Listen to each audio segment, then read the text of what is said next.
बहनों, दया परमपिता परमेश्वर सारी सृष्टि के रचनहार सतगुरु रामपाल जी भगवान की, जिनके शुभ आशीर्वाद से, विशेष आशीर्वाद से, जिनकी विशेष मेहर रजा कृपा दृष्टि से आप और हम सभी साध संगति से जुड़े हुए सतसेवक भाई बहन निरंतर उन्हीं के तत्व ज्ञान को आधार बनाकर भक्ति मार्ग पर दृढ़ता के साथ आगे बढ़ते जा रहे हैं। भाई और बहनों, भक्ति और भगवान पुस्तक के ऊपर वीडियो बनाने की श्रृंखला जारी है और इसी श्रृंखला में आज ये हमारा 8वां वीडियो है।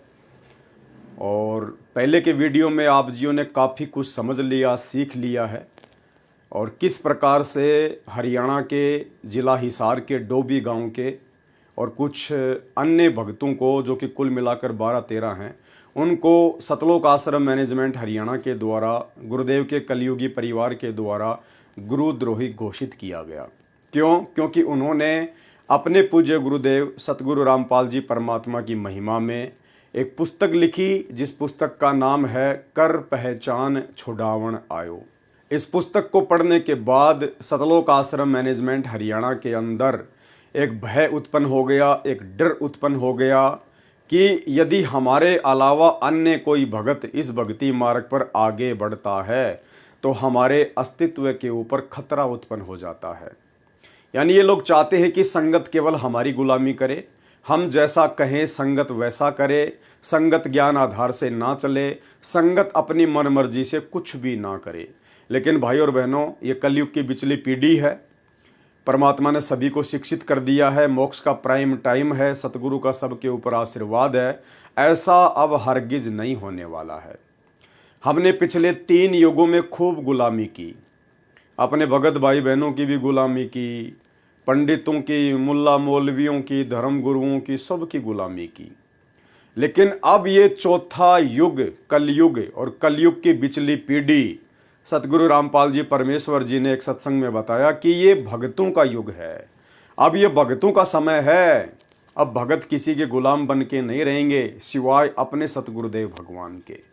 तो भाई, सतलोक आश्रम मैनेजमेंट हरियाणा से जुड़े हुए जितने भी ठेकेदार हैं, गुरुदेव भगवान के कलयुगी बेटा बेटी, भाई बंधु, रिश्तेदार और जितने भी ये कोऑर्डिनेटर हैं, अपने दिलो दिमाग से ये फितूर निकाल दो कि अब संगत तुम्हारे चंगुल में फंसकर या तुम्हारे दबाव में आकर या तुम्हारे डर में आकर जैसा तुम कहोगे वैसा ही करेगी। बहुत कर लिया बेचारों ने और उसका खामियाजा भी संगत लगातार भुगत रही है। ये तत्व ज्ञान की भक्ति है। सतगुरु किसी के बाप की पर्सनल प्रॉपर्टी नहीं है और आने वाले समय में परमात्मा के सभी बच्चे ज्ञान को आधार बनाकर और साध संगति से जुड़कर निर्भय होकर, स्वतंत्र होकर भक्ति करेंगे। तो चलिए भाई और बहनों, हम चलते हैं आज के वीडियो के ऊपर। और ये वीडियो चल रहा है गुरु महिमा के अंतर्गत लिखी गई एक पुस्तक कर पहचान छुड़ावन आयो। हिसार के डोबी गांव के भक्तों ने मिलकर ये पुस्तक छापी थी, जिसके बाद में उन भक्तों को गुरुद्रोही घोषित कर दिया गया, एक पीला पर्चा निकालकर सतलोक आश्रम मैनेजमेंट हरियाणा के द्वारा। इस पुस्तक के ऊपर पहले 2 वीडियो बन चुके हैं। आप जी निर्णय कर सकते हैं कि आखिर क्यों उन भक्तों को गुरुद्रोही घोषित किया गया होगा, केवल अपने अस्तित्व के खतरे को देखते हुए। अन्यथा उन भक्तों ने सतगुरु रामपाल जी परमेश्वर जी की महिमा के अलावा इस पुस्तक में एक भी शब्द नेगेटिव नहीं लिखा है। यह है वो भगत जिनको गुरुद्रोही घोषित किया गया है। भगत संदीप दास, भगत ललित दास, भगत पंकज दास, भगत आशीष दास, भगत लखन दास, भगत अमित दास, भगत अजय दास, भगत करण दास, भगत शिवा दास, भगत गौरव दास, भगत पुनीत दास, भगत रोहित दास उत्तराखंड, भगत आकाश दास फरीदाबाद हरियाणा। इन सब की सभी आश्रमों, सभी नामदान केंद्रों तथा सत्संग में नो एंट्री की जाती है।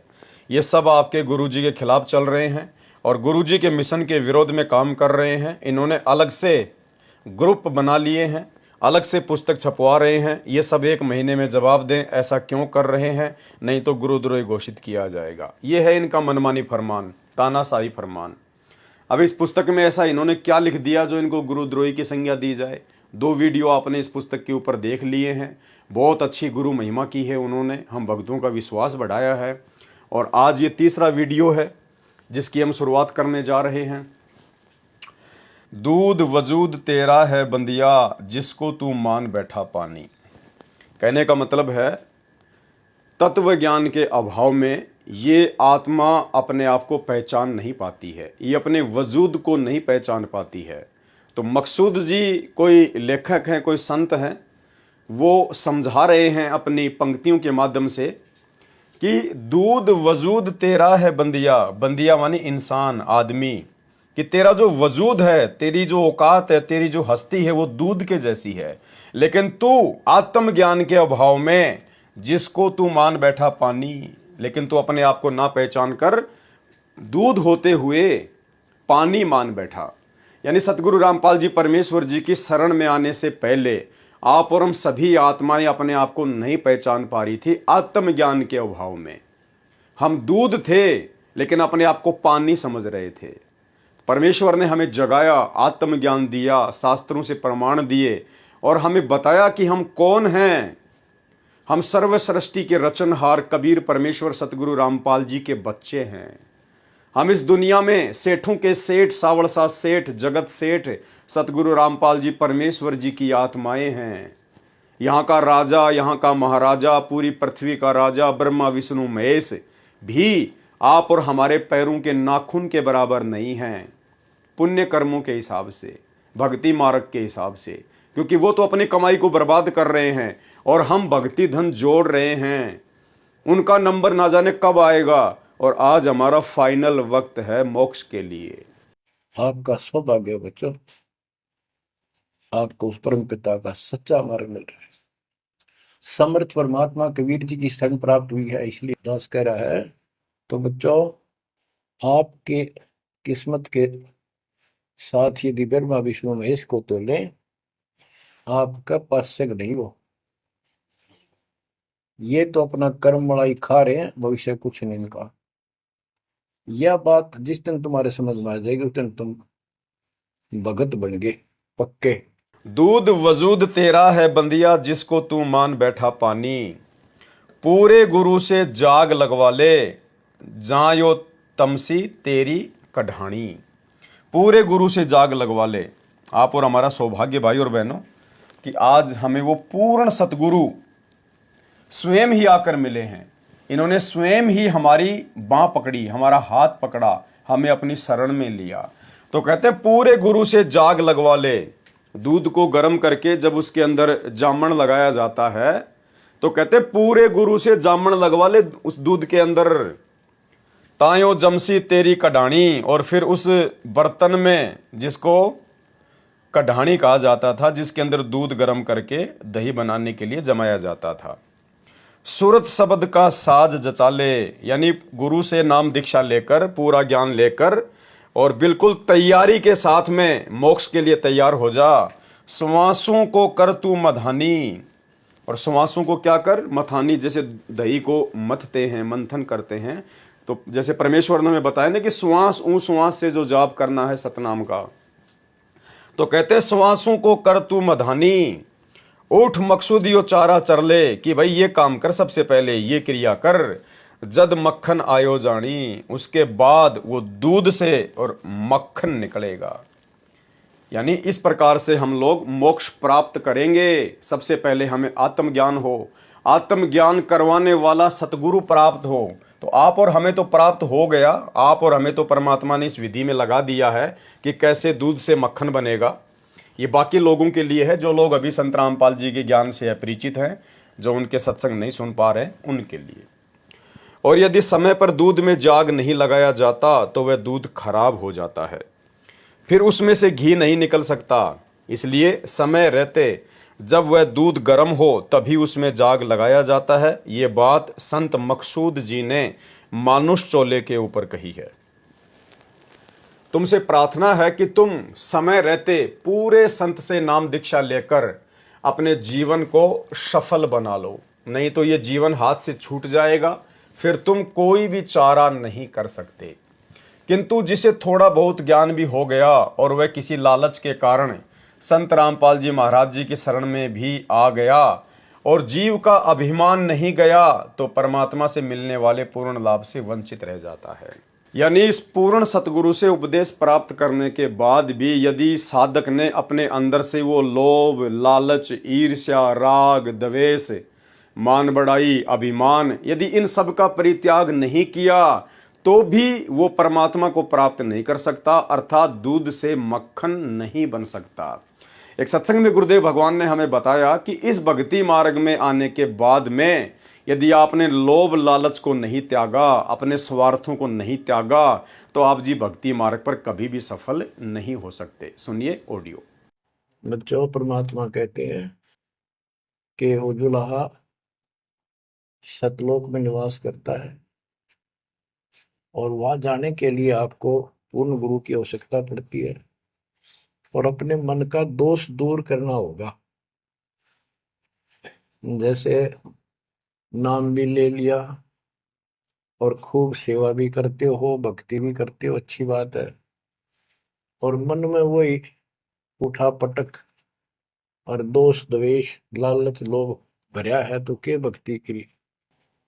एक समय की बात है, गोपीचंद तथा भर्तृ ये दोनों राजा थे और राजाओं के पास कोई कमी नहीं होती धन की, सारा सुख होता है, पैसे, हीरे, मोती, लाल। परमात्मा पाने के लिए उस सारे सुख को छोड़कर और गोरखनाथ जी के शिष्य बन गए। कति त्यागी बैरागी हो गए, तन पर एक लंगोट रखे, हाथ में करमंडल, जैसा उनका वेशभूषा होती है वो रखते। एक दिन गोपीचंद और भर्तृ जा रहे थे रात्रि में, चांद की रोशनी अच्छी थी, किसी ने रास्ते में पान खाकर थूक रखा था और उसका बुलबुला सा बन गया। ये दोनों वहां जा रहे थे तो चांद की रोशनी में वो बुलबुला सा चमका। भर्तृ को लगा कि ये लाल पड़ा है, लाल हीरा। उसने एकदम उस पर हाथ मारा ठाण खातर, उसका हाथ धस गया थूक में। अरे गोपीचंद हंसे। गोपीचंद बोले, नाथ जी क्या मिल गया ऐसा, कैसे बैठ गए चलते चलते। हाथ ने बोला, रहा तारा गजब हो लक्ष्य थूक रखा था, मैंने सोचा लाल है। गोपीचंद बहुत हंसा, बोले जी लाल छूटे नहीं अभी तक। बोला भाई ये मन बड़ा निकम्मा है, मैंने सोची अब ठालिया डपड़ा पड़ा के काम होगा कि तो भंडारे कराएंगे, खर्च कर देंगे। तो बोले ठीक है। कबीर साहिब जी ने कहा है, संत मिलन को चा लिए तज माया अभिमान, जो जो पैर आगे धरे सो ही यज्ञ समान। क्योंकि जिसने अभिमान को नहीं त्यागा वह भक्ति को नहीं समझ सकता, क्योंकि भक्ति तो मूल कमल से शुरू होती है और मूल कमल आसन पर सबसे नीचे वाला स्थान है और वहां पर जरा भी अभिमान हो तो नहीं पहुंचा जा सकता। बिल्कुल नन्हा और बिल्कुल हल्का होकर मूल कमल तक पहुंचा जा सकता है। यानी त्रिकुटी पर पहुंचने के लिए सबसे पहले हमारे को मूल कमल से यात्रा शुरू करनी पड़ेगी, जो कि गणेश जी का लोक है। और गणेश जी के लोक में बिल्कुल भी अभिमान नहीं चलता है। बिल्कुल नन्हा बच्चा बनकर, निरअभिमानी बनकर, हल्का बनकर हमने मूल कमल से यात्रा शुरू करनी पड़ेगी। और सतगुरु रामपाल जी भगवान भी अपने सत्संगों में हमें यही समझाते हैं कि अभिमान का और परमात्मा का खड़ा एक्सीडेंट है। आज हमें गुरुदेव भगवान ने इतना ज्ञान करा दिया, इतना आत्म ज्ञान दे दिया, परमात्म ज्ञान दे दिया, भाई अभिमान के लिए जगह है ही नहीं।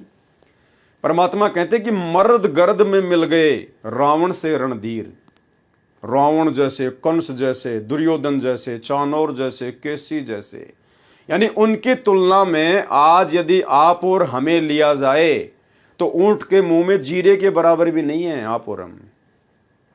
चाहे भारत देश का प्रधानमंत्री क्यों ना हो, चाहे अमेरिका का राष्ट्रपति क्यों ना हो, रावण की, दुर्योधन की, कंस की तुलना में वो भी ऊंट के मुंह में जीरे के बराबर है।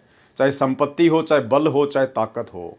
फिर आप और हम तो आम प्राणी हैं, आम प्रजा हैं, सुबह कमाते हैं शाम को खाते हैं। आप और हमारी औकात ही क्या उनके आगे। तो गुरुदेव कहते हैं वो ऐसे ऐसे मर्द गर्द में मिल गए, वो भी गर्द में मिल गए, कुत्ते वाली मौत मरे वो भी, जो अपने आप को मर्द कह सकते थे। मर्द गर्द में मिल गए, वो रावण से रणधीर, कंस के सी चानोर से हिरणाकुश बलबीर। ऐसे ऐसे जिन्होंने देवताओं को भी नाच नचा रखा था, कहते हैं उनके भी अंत में कुत्ते वाली मौत हुई। तो फिर आप और हमें तो अपनी औकात का भली भांति आइडिया लग जाना चाहिए कि आप और हमारी औकात ही क्या है। और जरा सा भी अभिमान यदि रहा, जरा सा भी घमंड, लोभ, लालच यदि हमारे अंदर रहा भक्ति मार्ग पर, तो हम तो मूल कमल के अंदर से भी प्रवेश करने योग्य नहीं बन पाएंगे, त्रिकुटी तक तो बहुत दूर की बात है। इसलिए परमात्मा हमें समझा रहे हैं कि आपने किस प्रकार से भक्ति मार्ग पर रहना पड़ेगा, किस प्रकार से अपने आप को बिल्कुल दास भाव में लाना पड़ेगा। गरीब सुसरे साले काल हैं, ये साडो समदी साखे, और गोतनाथ सब काल से भाई सबके मुंह में राख। अब इन बातों को ध्यान से सुनना कि सुसरे साले भी काल हैं, क्योंकि हम इन्हीं की ममता और मोह में, इन्हीं के ऊपर आश्रित होकर के, और साडो समदी साख और गोतनाथ भी काल है, सभी के मुंह में राख। आज हम किसी जाति विशेष से, किसी गोत विशेष की मरोड़ में उसकी बहुत चौधर से उसका पीछा लगाते हैं, फलाना सिंह, और फिर आगे वो गोत लगाते हैं। आज हम ये गोत लगा रहे हैं, कल हम जाकर के कुत्ते की जुनी में जावांगे, वो गोत कहाँ गया, कहाँ वो हमारी जात गई, कहाँ हमारी वो मरोड़ गई, बंदी छोड़ के हैं। यो भी काला से अगर थोड़ी सी भी मन में आत्मा क्रेड आ जाए किसी के भी कारण से। कबीर रोड़ा बन रा का तज मन का अभिमान। क्या कहते हैं परमात्मा कि अगर भक्ति सफल करनी है तो आपने रास्ते का रोड़ा बन के रहना पड़ेगा। इस भक्ति मार्ग पर आपने उपदेश ले लिया, आप बहुत बड़े बिल्डर हैं, बहुत बड़े बिजनेसमैन हैं, बहुत बड़े कोई मंत्री हैं या बहुत पैसे वाले हैं, परमात्मा कहते हैं बेटा ये सारी फीत अपने घर पे रख के आना। ये उपदेश लेने के बाद इस यथार्थ 13वें कबीर पंथ में पूर्ण परमेश्वर सतगुरु रामपाल जी भगवान की शरण लेने के बाद अपने आप को बहुत बड़ा पैसे वाला समझना, बहुत बड़ा पदवान समझना, बहुत बड़ा कोई शरीर में कोई हट्टा कट्टा है या अपने आप को पहलवान समझना, परमात्मा कहते हैं ये नहीं चलेगा इस मार्ग में बिल्कुल भी। रास्ते का रोड़ा समझना पड़ेगा, रास्ते का कंकर, रास्ते का रोड़ा यानी कोई भी आदमी चलता फिरता है उसको ठोकर मारता रहता है। इधर से आया उसने ठोकर मारा, वो रोड़ा इधर गिर गया, इधर से आया उसके पैर की ठोकर लगी, वो इधर चला गया, किसी को कुछ नहीं बोलता वो। तो कहते हैं आपने इस प्रकार से रास्ते का रोड़ा बनकर भक्ति करनी पड़ेगी। निरअभिमान, किसी प्रकार का कोई घमंड नहीं, कोई अहंकार नहीं, आपने वो पत्थर बनके, पत्थर का टुकड़ा बनके रास्ते का रोड़ा बनना पड़ेगा। कबीर रोड़ा बन रा का तज मन का अभिमान, हरिजन ऐसा चाहिए तहां मिले भगवान। कहते हैं हरिजन यानी भगत जब इस प्रकार का हो जाएगा, उसका स्वभाव इस प्रकार का हो जाएगा रास्ते की रोड़े की तरह, कि चाहे उसको कोई गाली दे रहा है, चाहे उसको कोई थप्पड़ मार रहा है, चाहे उसको कोई भला बुरा कह रहा है, लेकिन वो रास्ते की रोड़े की तरह बिल्कुल चुप, कुछ नहीं बोलता। बोलने दे भाई, बोलने दे भाई। हमारे कर्म ही ऐसे हैं। हम सतलोक से अपने बाप के साथ धोखा करके इस काल के साथ आए, हमारे साथ तो इससे भी ज़्यादा बुरी बननी चाहिए थी। इस प्रकार से रास्ते का रोड़ा, कबीर रोड़ा बन रा का तज मन का अभिमान, हरिजन ऐसा चाहिए तहां मिले भगवान। कहते हैं तब भगवान मिलेगा, लेकिन उससे भी बात नहीं बनेगी, उस रोड़े से भी नीचा बनना पड़ेगा। क्या कह रहे हैं परमात्मा आगे, भाई रोड़ा हुआ तो क्या हुआ, पंथी को दुख दे। अगर तू रास्ते का रोड़ा भी बन गया, अपने आप को तूने पत्थर भी समझ लिया, कंकर भी समझ लिया, तो कहते हैं भाई रोड़ा बनने से भी बात नहीं बनेगी। वो रोड़ा अगर किसी के पैर में लग गया, कोई नंगे पैर चल रहा है और अगर उसके पैर के नीचे वो रोड़ा आ गया, तो भाई उसको तो दुख होगा, उसको दर्द होगा, उसके पैर में दर्द होगा, चुभन होगी। तो कहते हैं उससे भी बात नहीं बनेगी, रोड़ा बनने से भी बात नहीं बनेगी। रोड़ा हुआ तो क्या हुआ, पंथी को दुख दे। पंथी यानी जो रास्ते रास्ते चलता है। कहते हैं वो रोड़ा भी किसी न किसी व्यक्ति को दुख दे ही देता है, उसके पैर में चुभ ही जाता है या उसकी चप्पल में लग के और गुद्दी में लग जाती है पीछे चोट। कई बार जैसे बचपन में हम लोग कंकरीले रास्तों पे चला करते थे, रोड के साथ साथ में छोटे छोटे पत्थर के टुकड़े पड़े हुआ करते थे, तो चप्पल पहनते थे उस समय। तो चप्पल पहन के जब चलते थे तो चप्पल पीछे से थोड़ी सी लंबी होती थी, तो उसमें कोई रोड़ी वगैरह आ जाती थी और वो एकदम से प्रेशर से वो रोड़ा यहाँ लगता था गुद्दी में आके।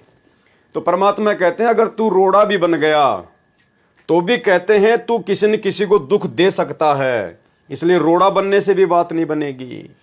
रोड़ा हुआ तो क्या हुआ, पंथी को दुख दे। अरे हरिजन ऐसा चाहिए जो धरनी में खे, भगत तो ऐसा चाहिए जैसे जमीन पे मिट्टी हो, राख हो। खे मानी राख है, यानी रोड़े से भी बात नहीं बनेगी। रोड़े को पीसने के बाद में क्या बनती है, राख बन जाती है, खे बन जाती है, बिल्कुल मिट्टी जैसा होता है, बालू मिट्टी जैसा।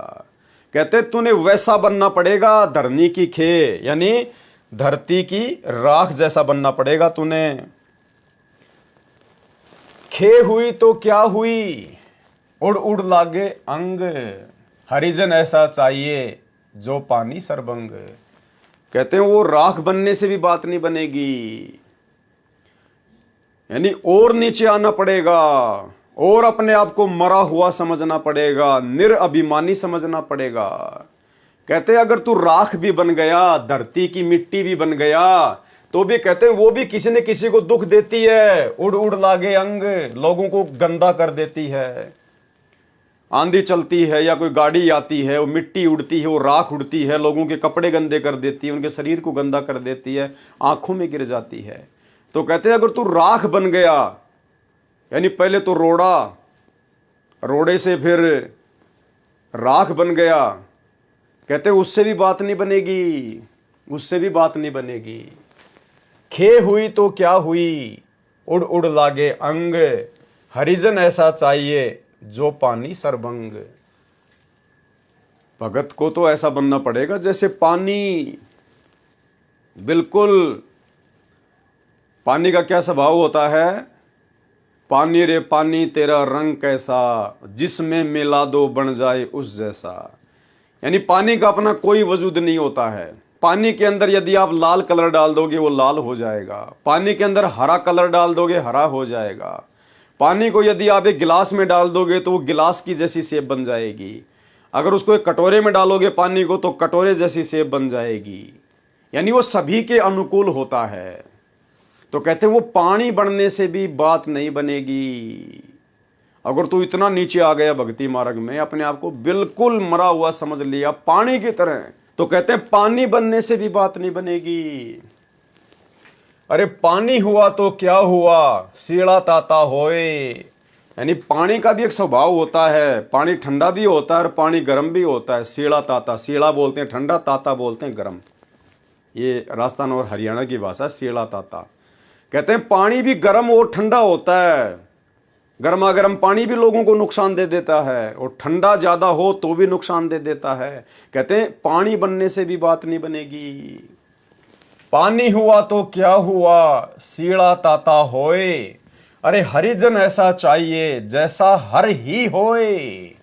हरिजन यानी भगवान का भगत, सतगुरु का भगत तो ऐसा चाहिए जैसा हर ही होए, जैसा उसका भगवान है, जैसा उसका सतगुरु है, भगत ने तो वैसा ही बनना पड़ेगा। और हमारे गुरुदेव भगवान ने कितने एग्जाम्पल कोड कर दिए। आधीनता दासा तन के, आपने चौथे या पांचवें पार्ट में पढ़ी पुस्तक शैतान बना भगवान, जिसमें किस प्रकार से गुरुदेव भगवान से 2-4 गांव के लड़कों ने कान पकड़वा कर उठक बैठक निकलवाई, नाक से जमीन में 7 लकीर निकलवाई, गुरुदेव को गालियां निकाली, गुरुदेव के साथ में मारपीट की, लेकिन परमेश्वर बिल्कुल दास भाव में। क्यों? क्योंकि वो आप और हमें शिक्षा देना चाहते हैं, आप और हमें एक पाठ पढ़ाना चाहते हैं कि अगर भक्ति मार्ग पर तुम्हें सफल होना है, इस काल के लोक से अगर बाहर निकलना है, तो ये उंगली करके बात करना भी छोड़ना पड़ेगा। हमने बिल्कुल डाउन टू अर्थ अपने गुरुदेव भगवान के जैसा बनना पड़ेगा। गुरु को कीजिए दंडवत, कोटि कोटि प्रणाम, और कीट न जाने भृंग को, गुरु कर ले आप समान। जब तक हम अपने पूज्य गुरुदेव भगवान सतगुरु रामपाल जी परमेश्वर जी के जैसे स्वभाव वाले नहीं बनेंगे, शील, संतोष, विवेक, दया, अक्षमा, जब तक इनके जैसे गुण हमारे अंदर प्रकट नहीं होंगे, इस ज्ञान से, भक्ति से हम सतलोक जाने के योग्य नहीं बन पाएंगे, चाहे कितनी भक्ति कर लें हम। हमने अपने गुरुदेव के जीवन को अपने ऊपर धारण करना पड़ेगा, अमल करना पड़ेगा। जब से हम अपने गुरुदेव को जानते हैं, आप लोगों ने कब से उपदेश लिया है? किसी ने 1994 में लिया, किसी ने 2000 में लिया, किसी ने 2005 में, किसी ने 8 में, किसी ने 14 में, किसी ने 12 में या 13 में। तो जब से आप अपने गुरुदेव भगवान को जानते हो, तब से भाई आप अपने गुरुजी का जीवन देख लो। क्या हमारे गुरुजी का कोई मित्र है? क्या आपने कभी सुना कि भक्ति मार्ग में आने के बाद हमारे गुरुदेव भगवान ने कोई मित्र बनाया हो, या भक्ति मार्ग में आने से पहले गुरुदेव का कोई मित्र था तो गुरुजी ने उससे मित्रता निभाई हो या वर्तमान में निभा रहे हो? कभी नहीं सुना आपने। तो भक्ति मार्ग में हमने भी इसी प्रकार से रहना पड़ेगा।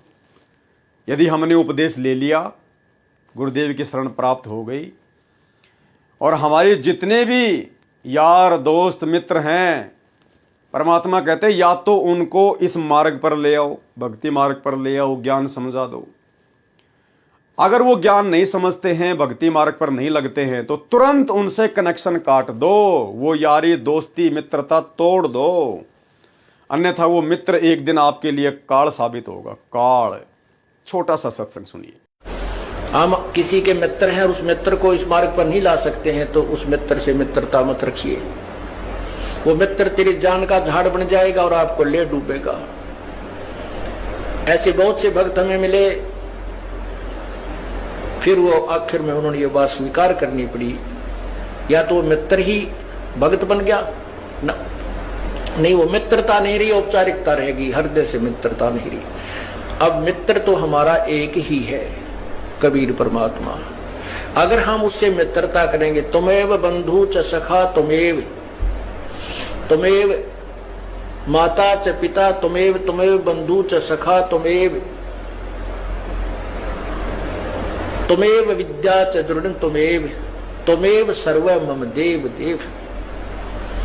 तू ही सखा यानी मित्र है, बंधु हमारा भाई बंध, वास्तव में परमात्मा ही हमारे सब नाम। उसके बाद जब हम अपने गुरुदेव भगवान के जीवन को देखते हैं, जब से हम इनको जानते हैं, क्या हमने कभी भी अपने गुरुदेव भगवान को किसी शादी विवाह में, किसी रिश्तेदारी में, किसी फंक्शन में, किसी के जन्मदिन की पार्टी में, किसी खुशी की पार्टी में कभी हमने जाते हुए देखा कि भाई गुरुजी अपने मामा की शादी में गए हों, अपने बुआ की शादी में गए हों, अपने रिश्तेदारों के यहाँ शादी में गए हों गुरुजी?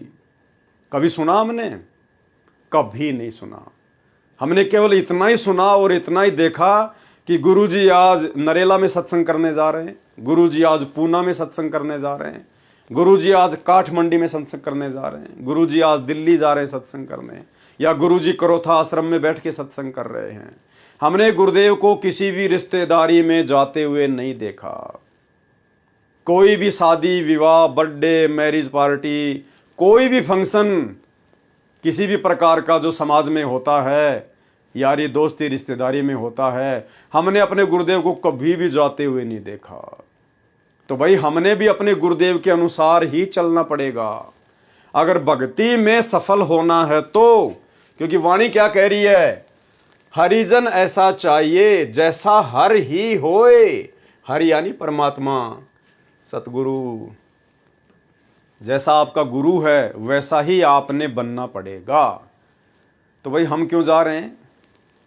हम जिस रिश्तेदारी में जा रहे हैं भाई वहां पे हमारे विचारों जैसे लोग तो है ही नहीं, और ना वो रिश्तेदार परमात्मा से जुड़ा हुआ। अगर जुड़ा हुआ होता तो वो ड्रामेबाजी करता ही नहीं। वो इस प्रकार से जगत के रीति रिवाजों के अनुसार, परंपराओं के अनुसार, कुरीतियों के अनुसार शादी विवाह फंक्शन करता ही नहीं। तो हमें वैसे भी जाने की आवश्यकता नहीं पड़ती। और अब वो जो भी क्रिया करेगा वो आप और हमारी भक्ति क्रियाओं के विपरीत होगी। तो पहली बात तो हमने वहां पे जाना ही नहीं है बिल्कुल भी। अगर हम वहाँ चले भी गए ये सोच कर कि मैं वहाँ कुछ खाऊंगा नहीं, पीऊंगा नहीं, कोई उल्टा काम नहीं करूंगा, कोई मर्यादा नहीं तोड़ूंगा, तो फिर तू बाबा बन के क्या करेगा वहाँ जाके? अरे वहाँ जाके फिर तू करेगा क्या? जब तेरे को कुछ करना ही नहीं है तो वहाँ जाके भी क्या करेगा? फिर मजाक का पात्र बनेगा। 2 गालियाँ लोग तुझे देंगे, 2 गालियाँ गुरुजी को देंगे। तो हमने वहाँ जाना ही नहीं है।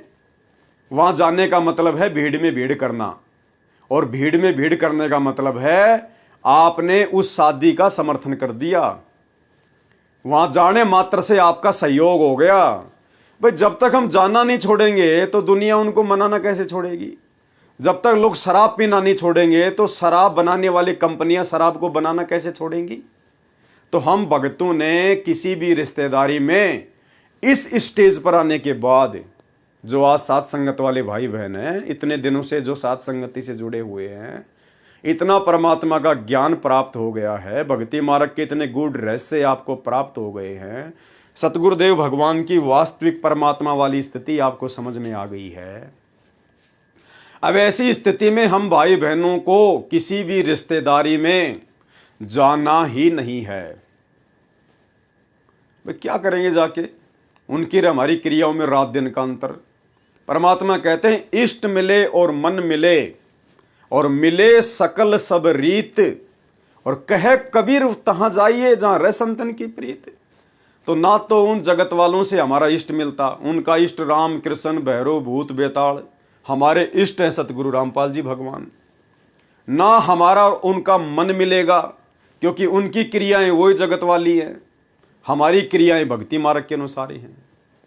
तो कहते हैं इष्ट मिले और मन मिले, मिले सकल सब रीत, और ना उनकी हमारी कोई रीति रिवाज मिलेगा, क्योंकि हमने तो उन पाखंडों को छोड़ दिया, उन आडंबरों से पीछा छुड़ा लिया, उन परंपराओं को हमने निर्वाह करना छोड़ दिया जो व्यर्थ की हैं, जो फालतू की हैं, लेना देना दहेज बैंड बाजा घोड़ी बाराती, हमने उन सबको छोड़ दिया।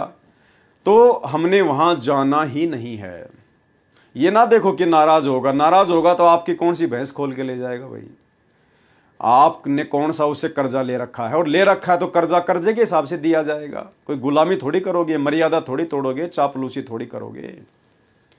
तो हमने हमारे गुरुजी को क्या कभी किसी शादी में, किसी फंक्शन में, किसी बात में, किसी छूचक में, किसी जन्मदिन की पार्टी पे, इनके रिश्तेदार के यहाँ पर या इनके किसी यार दोस्त के यहाँ पर कभी हमने जाते हुए देखा, सुना कभी हमने? कभी नहीं। अगर भक्ति सफल करनी है, इसी जन्म में अगर पूर्ण मोक्ष प्राप्त करना है गुरुदेव के रहते सहते, तो हमने गुरुदेव के अनुसार बनना पड़ेगा। उन रिश्तेदारों को आवश्यकता होगी तो आपके दरवाजे पर आ जाएंगे, अन्यथा हमने जाने की आवश्यकता नहीं है। क्योंकि वहां जाएंगे तो हम कुछ नुकसान ही उठा कर आएंगे, हम कुछ नुकसान ही उठा कर आएंगे, कोई न कोई मर्यादा तुड़वा कर ही आएंगे। इसलिए हमने जाना ही नहीं, क्योंकि हमने तो हरि के जैसा बनना है, हमने तो अपने सतगुरु के जैसा बनना है। इसके अलावा जब से आप अपने गुरु जी को जानते हैं, क्या आपने कभी सुना कि गुरु जी आज सत्संग के बाद में मनाली घूमने गए हैं, कुल्लू घूमने गए हैं, शिमला घूमने गए हैं, गुरुजी 7 दिन के लिए पिकनिक मनाने गए हैं? कभी सुना आपने? कभी नहीं सुना आपने। तो हम क्यों जा रहे हैं भाई? हम क्यों अपने बाल बच्चों को लेकर जगह जगह ठोकर खाने जा रहे हैं, धक्के खाने जा रहे हैं तीर्थों पर? शिमला, कुल्लू, मनाली, ऊटी, मुन्नार, फलाना दिखना, हम क्यों जाएं भाई वहाँ पर? जब हमारा भगवान नहीं गया तो हम क्यों जाएं? अगर हम वहाँ जाएंगे तो मर्यादा तुड़वा कर आएंगे, हमारे भाव बिगड़ेंगे, भक्ति बिगड़ेगी। क्यों जाते हैं लोग इन पहाड़ों पर, इन घूमने वाली जगहों पर लोग क्यों जाते हैं? आनंद प्राप्त करने के लिए, वहाँ की सुंदरता को देखने के लिए, मन को खुश करने के लिए। अरे भाई यदि यहीं पे चीज़ें आपको अच्छी लग रही हैं, ये पहाड़, नदियाँ, झरने, पेड़ पौधे, यदि आपको ये सब अच्छे लग रहे हैं इस गंदे लोक में, तो सतलोक को आप कभी प्राप्त नहीं कर पाओगे, कभी भी। एक बार सत्संग में गुरुदेव ने बताया कि परमात्मा कुछ भक्तों को विमान में बैठाकर ऊपर लेकर जा रहे थे। तो उनमें एक भगत ऐसा भी था जो भेड़ बकरियां चराया करता था। गांव से बाहर बहुत सारे पेड़ पौधे होते थे, जंगल सा होता था। अब उसने बेचारे ने कभी ऊपर से नज़ारा देखा नहीं था। तो जैसे उसने हवाई जहाज जब गांव के ऊपर से गुजरा और उसको जब वो पूरा सीन दिखाई दिया, पेड़ पौधे नदियां झरने, तो उसने कहा अरे वाह क्या गजब सुंदरता है। इतना कहना ही था, तुरंत वो जहाज से नीचे गिरने लगा गोते खाते हुए। एक भगत ने कहा गुरुजी वो नीचे गिर गया उसका नाम लेके। तो गुरुदेव ने कहा कि बेटा अभी इसको ये गंदा लोक बहुत अच्छा लग रहा है, अभी उसको ये सुंदर लग रहा है, अभी ये सतलोक जाने के योग्य नहीं हुआ बेटा। जब तक ये लोक हमें गंद नजर नहीं आएगा, कूड़ा करकट नजर नहीं आएगा, तब तक हम सतलोक के योग्य नहीं बन सकते। तो अगर आप शिमला जाओगे, कुल्लू मनाली ऊटी फूटी जाओगे, तो क्यों जाते हैं लोग वहां पर? आनंद उठाने के लिए, सुंदर सुंदर दृश्यों को देखने के लिए, मन को खुश करने के लिए। तो हमने मन को थोड़ी खुश करना है, हमने तो सतगुरु को खुश करना है। तो हमने भूलकर भी, भले आप किसी भगत के वहां गए हुए हैं, कोई भगत मान लो शिमला में रहता है, कोई भगत मान लीजिए ऊटी में रहता है, या कोई ऐसी और जगह जो घूमने लायक जगह है, देश विदेश से लोग आते हैं घूमने के लिए, और यदि वहां आप अपने किसी भगत भाई से मिलने गए हैं किसी काम से, तो भी आपने उस जगह पर नहीं जाना कि ले यार भगत के पास तो आ ही गया और यहां से तो 4 किलोमीटर ऊपर पहाड़ पे है, चलो देख के आ जाते हैं। चलो भगत जी गए काम से। ये दास उत्तराखंड में 1 साल तक रह के आया है, 1 साल तक। और जहां मैं रहता था उत्तराखंड में, वहां से मात्र 40 किलोमीटर की दूरी पर मसूरी है, जहां पर देश विदेश से लोग घूमने आते हैं। मसूरी, देहरादून में ऊपर पहाड़ पर। और ये दास महीने में 5 बार जाता था देहरादून सामान लाने के लिए। मैं कभी भी मसूरी घूमने के लिए नहीं गया, कभी भी ना, कभी अपने बच्चों को भेजा, ना कभी मेरे बच्चे गए वहां पर। उसके बाद मैं हरिद्वार में आ गया, 6 महीने में हरिद्वार में रहा। कभी भी ना तो गंगा जी में एक बार नहाने के लिए मैं गया, ना कभी मेरे बच्चे गए। भाई और बहनों, तभी हम परमात्मा को प्राप्त कर पाएंगे। हमने तो यहां पर अपना टाइम पास करना है, टाइम पास, और अपनी भक्ति को सफल करना है। अगर बकवादों में उलझ गए ना, ये नहाने में, दौड़ने में, घूमने में, फिरने में, ब्याह शादी में, यहीं अटक के रह जाएंगे, यहीं अटक के। यहाँ तो पल पल चिंता होनी चाहिए कि परमात्मा कहीं रह ना जाए, कहीं छूट ना जाए। हे सतगुरु, हमसे भक्ति मार्ग में कोई कमी ना रह जाए, आपके दिल पर कोई चोट ना पहुंच जाए हमारी किसी भी गलत क्रिया के कारण। इतना डर डर कर हमने ये भक्ति करनी है। तो हमने अपने गुरुदेव भगवान को कभी भी किसी राजनीतिक पार्टी का समर्थन करते हुए देखा? क्या किसी राजनेता को आश्रम में आकर गुरुदेव से आशीर्वाद लेते हुए देखा?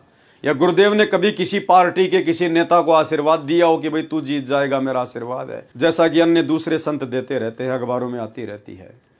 क्या गुरुदेव ने हमें कभी किसी राजनीतिक पार्टी का समर्थन करने का आदेश दिया? किसी भी राजनीतिक पार्टी को वोट देने के लिए कहा? किसी भी राजनेता का समर्थन करने के लिए कहा? नहीं। तो फिर हम क्या कर रहे हैं? उनके 2014 में जेल जाने के बाद उनके परिवार के द्वारा जिस प्रकार से संगत को राजनेताओं का कुत्ता बना दिया गया है, राजनेताओं का समर्थन करवाया जाता है, राजनेताओं को वोट डलवाए जाते हैं, पार्टी विशेष का प्रचार करवाया जाता है। 2019 में सतलोक आश्रम मैनेजमेंट हरियाणा ने कांग्रेस का समर्थन करवाया, कांग्रेस को वोट डलवाए, बाकायदा गुरुदेव का नाम ले लेकर। 2024 में बीजेपी का समर्थन करवाया, बीजेपी को वोट डलवाए, बीजेपी के जो राजनेता हैं उनकी रैलियों में भक्तों को बसों में भर भर के ले गए और भक्तों को डराया गया, धमकाया गया, पीले पर्चे निकालकर, गुरुदेव का आदेश बताकर कि जो व्यक्ति बीजेपी को वोट नहीं देगा उसको गुरुद्रोही घोषित कर दिया जाएगा, उसकी आश्रम में नो एंट्री। भाई और बहनों, ये परीक्षा का समय है, ये परीक्षा का समय है। हमने अपने गुरुदेव को देख के चलना है, गुरुदेव के काल प्रेरित परिवार को देख के नहीं चलना, गुरुदेव के बेटा बेटी भाई बंधु रिश्तेदारों को देखकर नहीं चलना। वो तो काल की हद में है, काल की जकड़ में है। तो हमारे गुरुदेव ने ना कभी गंदी राजनीति करी, ना हमारे गुरुदेव का कभी इस गंदी राजनीति से कोई संबंध रहा। तो भाई और बहनों, हमने भी उसी प्रकार से इस भक्ति मार्ग पर अपने आप को संभाल कर, फूक फूक के कदम रख कर चलने की आवश्यकता है।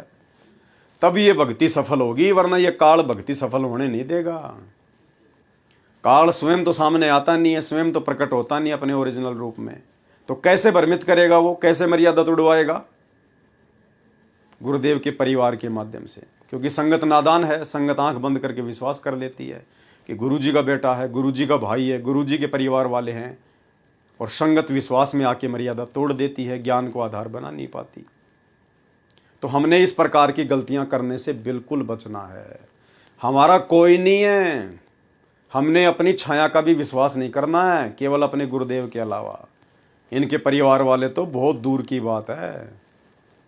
तो हमने भाई और बहनों बहुत सोच समझ के भक्ति मार्ग पर फूक फूक के कदम आगे रखना है, और अपने गुरुदेव भगवान के जैसा ही बनकर हम इनके सतलोक में जा सकते हैं। दूसरा कोई चारा नहीं है। पानी हुआ तो क्या हुआ, सीड़ा ताता होए, और हरिजन तो ऐसा चाहिए जैसा हर ही होए। जैसा हमारा भगवान है, जैसे हमारे सतगुरुदेव हैं, हमने ऐसा ही बनना पड़ेगा, तभी हम यहां से बाहर निकल सकते हैं।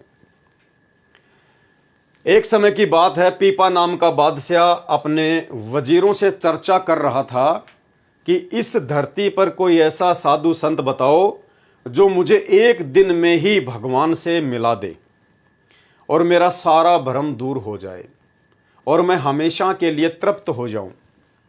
वजीरों ने सलाह करके बताया कि वर्तमान में रविदास नाम के महात्मा की काफ़ी महिमा सुनी है, आप उनके पास जाइए, परंतु हे राजन, वह तो नीच जाति का है, इसमें आपकी मान हानि होगी। तब राजा ने कहा कि तुम चिंता ना करो, मैं रात को कंबल ओढ़ कर जाऊंगा, कोई मुझे नहीं पहचान पाएगा। ये वही पीपा जी हैं जो राजस्थान के नागौर जिले के राजा थे, जो बाद में रामानंद जी के माध्यम से कबीर परमात्मा की शरण में आ गए थे। राजा ने ऐसा ही किया। आधी रात्रि में संत रविदास जी की कुटिया का दरवाजा जाकर खटखटाया। संत रविदास जी परमात्मा की भक्ति में बैठे थे। पीपा बादशाह ने उन्हें प्रणाम किया और कहा, हे संत जी, मैंने सुना है कि आप एक ही दिन में परमात्मा से मिला देते हैं और मुझसे बातें करने वाले साधु संत बहुत मिलते हैं, परंतु एक ही दिन में भगवान से मिलाने वाला कोई नहीं मिला। अतः मैं आपसे प्रार्थना करता हूं कि आप मुझ पर यह कृपा करें।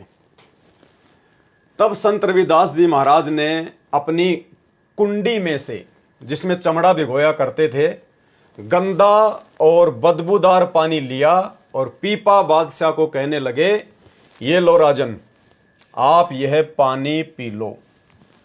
भाई और बहनों, ये कोई सामान्य कथाएं नहीं है, और ना हम खाली इन कथाओं का आनंद लेने के लिए वीडियो बना रहे हैं।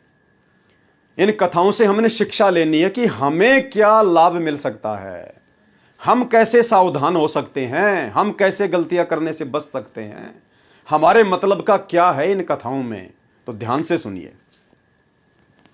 तो रविदास जी ने क्या कहा पीपा जी से, जिसमें वो चमड़ा भिगोया करते थे अपने उस पात्र में, उसमें से वो बदबूदार पानी चमड़े का भीगा हुआ एक गिलास पीपा जी को दे दिया और बोला, राजन लो, पी लो। गंदा और बदबूदार पानी लिया और पीपा बादशाह को कहने लगे, ये लो राजन, आप यह पानी पी लो, आपका कल्याण हो जाएगा। तब राजा ने शर्म के कारण अपने हाथ तो फैला लिए, परंतु वह पानी नहीं पिया, बल्कि सारा पानी हाथों के सहारे से नीचे गिरा दिया और कुछ राजा के कपड़ों में लग गया। फिर राजा वापस महल में आ गया और वजीरों को भली बुरी कहने लगा कि वह रविदास पागल है, उसने मुझे भीगे हुए चमड़े का गंदा पानी पिलाया, मेरा धर्म भ्रष्ट हो जाता। जल्दी से वह कपड़े उतार कर धोने के लिए भिजवा दिए। राजा का सेवक कपड़ों को लेकर धोबी के घाट पर पहुंचा। धोबी ने देखा कि कपड़ों में गंदे पानी का दाग लगा हुआ है। उसने कपड़ों को पानी में भिगो दिया और दाग नहीं छूटने पर अपनी बेटी को दिया कि इसे मुंह से चूसकर इस कपड़े का दाग छुड़ा दे। ज्यों ही लड़की ने वह कपड़ा अपने मुंह में लिया तो रविदास महाराज के आशीर्वाद से उस लड़की को अपने अंदर के नजारे नजर आने लगे तथा उसकी दिव्य दृष्टि खुल गई। उसने रविदास महाराज के दिव्य स्वरूप के दर्शन किए और वह रविदास महाराज के प्रेम में वाणी और भजन शब्द गाने लगी। काफ़ी लोगों ने उसकी महिमा और प्रशंसा की और उसे संत मान लिया। ये बात पीपा राजा के पास पहुंची तो राजा भी उस लड़की के दर्शन के लिए गया। पीपा राजा बहुत नेक आत्मा थी जो परमात्मा के लिए बेहद व्याकुल थी। बाद में कबीर साहिब ने इस आत्मा का उद्धार किया था, परंतु जब वह राजा उस लड़की के पास पहुंचा तो लड़की ने उस राजा को प्रणाम किया। तब राजा ने सोचा ये तो कोई साधारण लड़की है, भला संत होती तो मुझे प्रणाम क्यों करती। तब लड़की ने कहा कि हे राजन, मुझे तो ज्ञान आपके कारण ही प्राप्त हुआ है। आपके कपड़ों में दाग लगे हुए थे, ज्यों ही मैंने कपड़ों को मुंह में लिया वह अमृत का रस मेरे अंतःकरण में प्रवेश हुआ और मुझे परम आनंद की अनुभूति हुई। सारे संदेह और शोक दूर हो गए।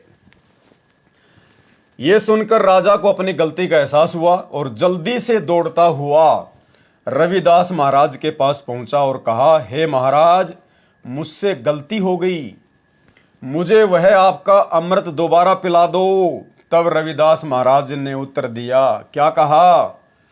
अरे प्याऊं था तब पिया नहीं। जब तुझे पिला रहा था, तू आया था रात को और मैंने तुझे गिलास भर के दिया था, उस समय तो तूने पिया नहीं। प्याऊं था तब पिया नहीं। अरे पीपा, तूने अभिमान किया, अब यह कुंडी खाली हो गई, वो पानी मुल्तान गया। कि वो कोई समय था, कोई संयोग था। अब चाहे तू लाख गिलास पी ले इसी कुंडी में चमड़े के, अब तेरी दिव्य दृष्टि नहीं खुल सकती। उसके बाद पीपा को बड़ी शर्मिंदगी हुई, बड़ा धोखा उसको महसूस हुआ कि मैं तो बहुत बड़ा मौका चूक गया। भाई और बहनों, ठीक आज सतलोक आश्रम से जुड़ी हुई 90% संगत की यही हालत है। 2014 बरवाला कांड के बाद, सतगुरु रामपाल जी परमेश्वर जी के जेल जाने के बाद उनका सत्य मिशन, ये साध संगति चल रही है, जहां से परमात्मा नेक भगत बना रहे हैं, सुयोग्य भगत बना रहे हैं, सतलोक के लिए आत्माएं तैयार कर रहे हैं, गुरु को भगवान मानने वाले आत्मा तैयार कर रहे हैं। यह ट्रेनिंग सेंटर है भक्ति मार्ग का। और बाद में ये लोग रोएंगे, पछताएंगे। आज हम इनसे प्रार्थना कर रहे हैं, विनती कर रहे हैं, हाथ जोड़ रहे हैं। 90% संगत तक संदेशे पहुंचाने के लिए हम लोग सतलोक आश्रम मैनेजमेंट हरियाणा की मार पिटाई खा रहे हैं, गालियां खा रहे हैं, मुकदमे झेल रहे हैं, जेल झेल रहे हैं, लेकिन ये लोग आंखें नहीं खोल रहे।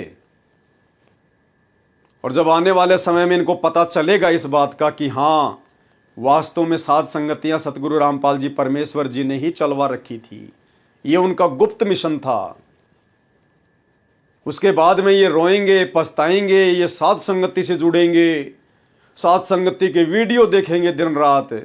लेकिन भाई उस समय फिर क्या होगा? वही होगा जो पीपा जी के साथ हुआ कि प्याऊं था तब पिया नहीं। अरे पीपा, तूने अभिमान किया, अब यह कुंडी खाली हो गई, वो पानी मुल्तान गया। अरे जब सतगुरु रामपाल जी परमेश्वर जी के सतलोक जाने का समय आ जाएगा, उस समय फिर तुम क्या साध संगति के वीडियो देखकर भगत बनोगे? भाई जब परीक्षा सिर पर आ गई और उससे पहले साल भर तक तो तुमने किताब देखी नहीं कभी खोल के, और फालतू की किताबें पढ़ते रहे, नॉवल पढ़ते रहे, कोई फिल्मी किताबें पढ़ते रहे, अश्लील किताबें पढ़ते रहे। और जब एग्जाम आ गया, 2 दिन होए, 4 दिन, उस समय तुम अपने कोर्स की किताबें पढ़ोगे, कभी जिंदगी में पास नहीं हो पाओगे।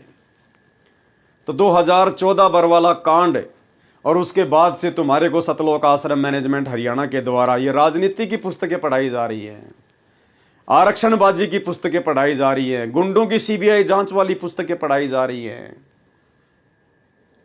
तुम्हारे से स्टेडियम बनवाए जा रहे हैं, तुम्हारे दान का दुरुपयोग करवाया जा रहा है, तुम्हें रक्तदान दे दान में फंसा दिया, आश्रमों में आओ, ज्योति पाठ का पैसा दो, अपने घर पे भाग जाओ, तुम्हारे को झूठा लोभ लालच दे रखा है। और जब समय आएगा, अब उस समय फिर तुम अचानक से साध संगति से जुड़ोगे, साध संगति के वीडियो देखना शुरू करोगे, तो देख लेना, लेकिन तुम उस चीज को प्राप्त नहीं कर पाओगे। जिस चीज को पिछले 8 वर्षों से हम सत्सेवक भाई बहन लगातार उसका अमृत पान करते आ रहे हैं, ये एक दिन में समझ में नहीं आता ये भगवान। तुम सोचो, लो भाई, जब सात संगतियाँ, जब ये क्लियर हो जाएगा कि सात संगति सही है, तो हम तो 1 महीने में सात संगति की वीडियो देखकर संत रामपाल जी को परमात्मा मान लेंगे, भगवान मान लेंगे। फिर तो बहुत पीछे जा चुके होंगे आप लोग, बहुत पीछे, पकड़ने से भी नहीं पकड़ पाओगे। ये मनुष्य जन्म बर्बाद कर चुके होंगे। प्याऊ था तब पिया नहीं, अरे पीपा तूने अभिमान किया, अब यह कुंडी खाली हो गई, वो पानी मुल्तान गया। जो मनुष्य समय रहते परम संत की खोज नहीं करता तथा उनकी आज्ञा अनुसार अपने जीवन को न्योछावर नहीं करता। अब 2014 बरवाला कांड के बाद से संगत तो गुरुदेव की आज्ञाओं पर न्योछावर है ही नहीं भाई। सतगुरु का परिवार और सतगुरु के साथ में 24 घंटे जो सेवादार रहा करते थे आश्रमों में, वो तो पहले भी गुरु जी की आज्ञाओं के विरुद्ध चलते थे, और 2014 के बाद में उन्होंने संगत को भी गुरु जी की आज्ञाओं के विरुद्ध मोड़ दिया। सारे उल्टे कुकर्म करवा दिए। नाम गुरु जी का, पीला पर्चा गुरु जी के नाम का, संदेश गुरु जी के नाम का, और सारे उल्टे काम काल प्रेरणा से।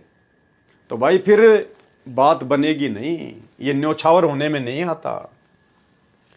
जो मनुष्य समय रहते परम संत की खोज नहीं करता तथा उनकी आज्ञा अनुसार अपने जीवन को न्योछावर नहीं करता, वह अपना अभिमान नहीं त्यागता, वह मनुष्य अपना जीवन व्यर्थ कर जाता है। परमात्मा प्राप्ति के मार्ग में अभिमान सबसे बड़ी दीवार है। गुरुदेव कहते हैं, आधीनी के पास है पूर्ण ब्रह्म दयाल, यानी जो भगत आधीन है, विनम्र है, दास है। कैसे? उसके पास में सतगुरु है, उसके पास में दीन दयाल है। आधीनी के पास है पूर्ण ब्रह्म दयाल, और मान बड़ाई मारियो बेअदबी सिरकाल। जो आदमी मान बड़ाई में फूला फूला फिरता है ना, अहंकार में, अभिमान में, भगतों को गालियां देता है, भगतों के साथ में मारपीट करता है, कहते वो तो बेअदबी कर रहा है। और ऐसे बेअदबी इंसान के सिर पर तो काल बैठा होता है, काल। कबीर साहिब जी ने कहा है, लेने को हरि नाम है और देने को अनुदान। अगर इस संसार में लेने को कोई चीज है तो परमात्मा का नाम है, और देने को अनुदान, और तैरने को है दीनता, और डूबन को अभिमान। अगर डूबना है तो अभिमान कर लो, घमंड कर लो, बस सारा काम खराब हो जाएगा। अभिमानी व्यक्ति तो अपने व्यक्तित्व को चमकाने के लिए, जो वह खुद नहीं है, और लोगों को कुछ और दिखाने के लिए अपना चरित्र, अपनी छवि दुनिया में बढ़ा चढ़ाकर दिखाने के लिए सारा दिन मंथन और चिंतन करता रहता है, परंतु उसके हाथ कुछ नहीं लगता। वह सारा दिन पशु की तरह भटकता है और पूरा जीवन व्यर्थ करके चला जाता है। गुरु महाराज से नाम उपदेश लेने के बाद भी लोग चुगली, निंदा, रिश्वतखोरी के घिनौने कर्मों को अंजाम देते हैं। क्या लिखवाया परमात्मा ने कि गुरु महाराज से उपदेश लेने के बाद भी, कौन गुरु महाराज? सतगुरु रामपाल जी भगवान। इनसे उपदेश लेने के बाद भी लोग चुगली, निंदा, रिश्वतखोरी के घिनौने कर्मों में अंजाम देते हैं। बंदी छोड़ सतगुरु रामपाल जी भगवान ने ऐसा अमृत ज्ञान दिया है, इसके बावजूद भी लोग छुपकर गंदे कर्मों में लिप्त होते हैं। अरे छुप के करना तो चलो दूसरी बात है, यहां तो सरेआम सीना चौड़ा करके राजनीति कर रहे हैं, गुंडों की सीबीआई जांच करवा रहे हैं, भक्तों के दान का पैसा सामाजिक संगठनों को दे रहे हैं, जाट आरक्षणों में भक्तों को बैठा दिया, भक्तों का पैसा चंदे के रूप में दे दिया। यहां तो सरेआम उल्टे काम हो रहे हैं, छुप के तो ना जाने क्या क्या करते होंगे ये लोग। वह परलोक में तो क्या, इस लोक में भी सुखी नहीं हो सकते। जो व्यक्ति इस आध्यात्मिक ज्ञान को पकड़कर अच्छे से सेवा नहीं करता और अच्छे चरित्र का पालन नहीं करता, वह परमात्मा का अपराधी है। उसने परमात्मा के ज्ञान का मजाक बनाया है, उसे बख्शा नहीं जाएगा। गुरु महाराज के पीठ पीछे से कुछ लोग और कुछ मुख्य सेवक के तौर पर कार्य करते हैं, उनमें भी काफी घिनौने दोष देखे गए हैं। तुम उस भगवान से नहीं छुप सकते। तुम्हें तो बंदी छोड़ सतगुरु रामपाल जी भगवान ने अपना सेवक चुना है, मौका दिया था तुम लोगों को परमात्मा ने, तुम्हें तो दास बन के और मोह त्याग कर, अपना और पराया का भेद त्याग करके तन मन धन से सेवा करनी चाहिए थी। अपने भाग्य को सराहो जो तुम्हें इतनी नेक सेवा मिली। तुम परमात्मा के सेवक हो, तुम्हें तराजू को बराबर तोलना चाहिए। किसी भी भगत में कोई भेदभाव नहीं करना चाहिए, पक्षपात नहीं करना चाहिए।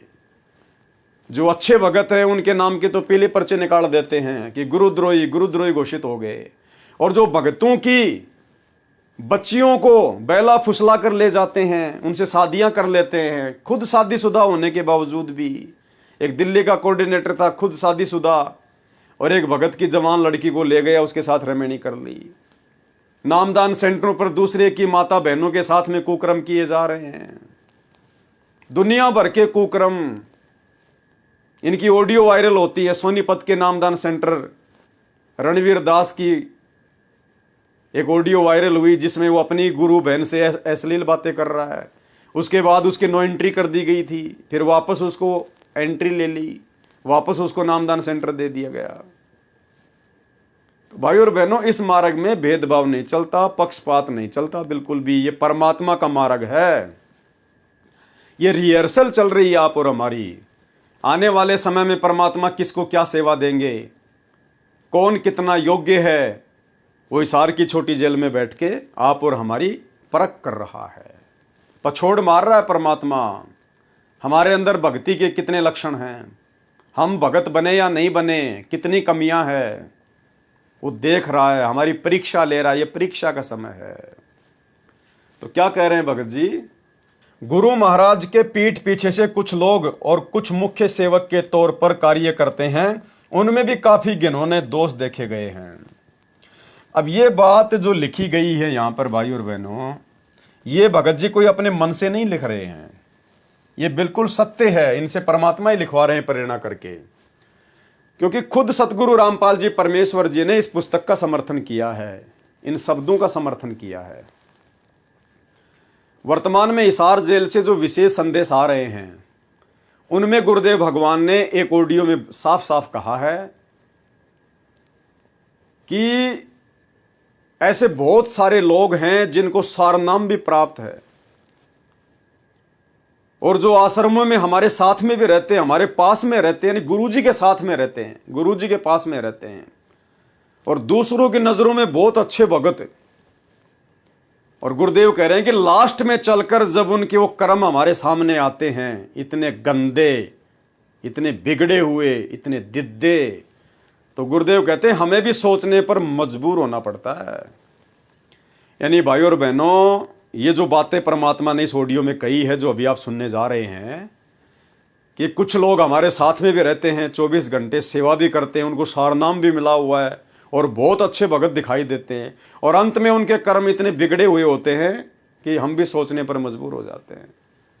यानी परमात्मा स्पष्ट तौर पर अपने परिवार के विषय में और मैनेजमेंट के विषय में ना कहकर इन हिसार जेल से आने वाली ऑडियो में समझदार आत्माओं के लिए संकेत कर रहे हैं खुल के, कि भाई इन्हीं लोगों से दुखी होकर मैं जेल में आके बैठा हूं, और जब तक ये गंदगी साफ नहीं होलेगी, और गंदगी साफ कैसे होगी भाई और बहनों? अगर सतगुरु ने अगर अपनी समर्थता से अगर ये गंदगी साफ करनी होती तो आश्रम में कर देते, बरवाला कांड होने की नौबत ही नहीं आती। लेकिन परमात्मा का काल के साथ एग्रीमेंट है, और परमात्मा कभी भी बुरा नहीं बनता। राम किसी को मारे नहीं, मारे तो हत्यारा राम, अपने आप ही मर जाएंगे कर कर खोटे काम।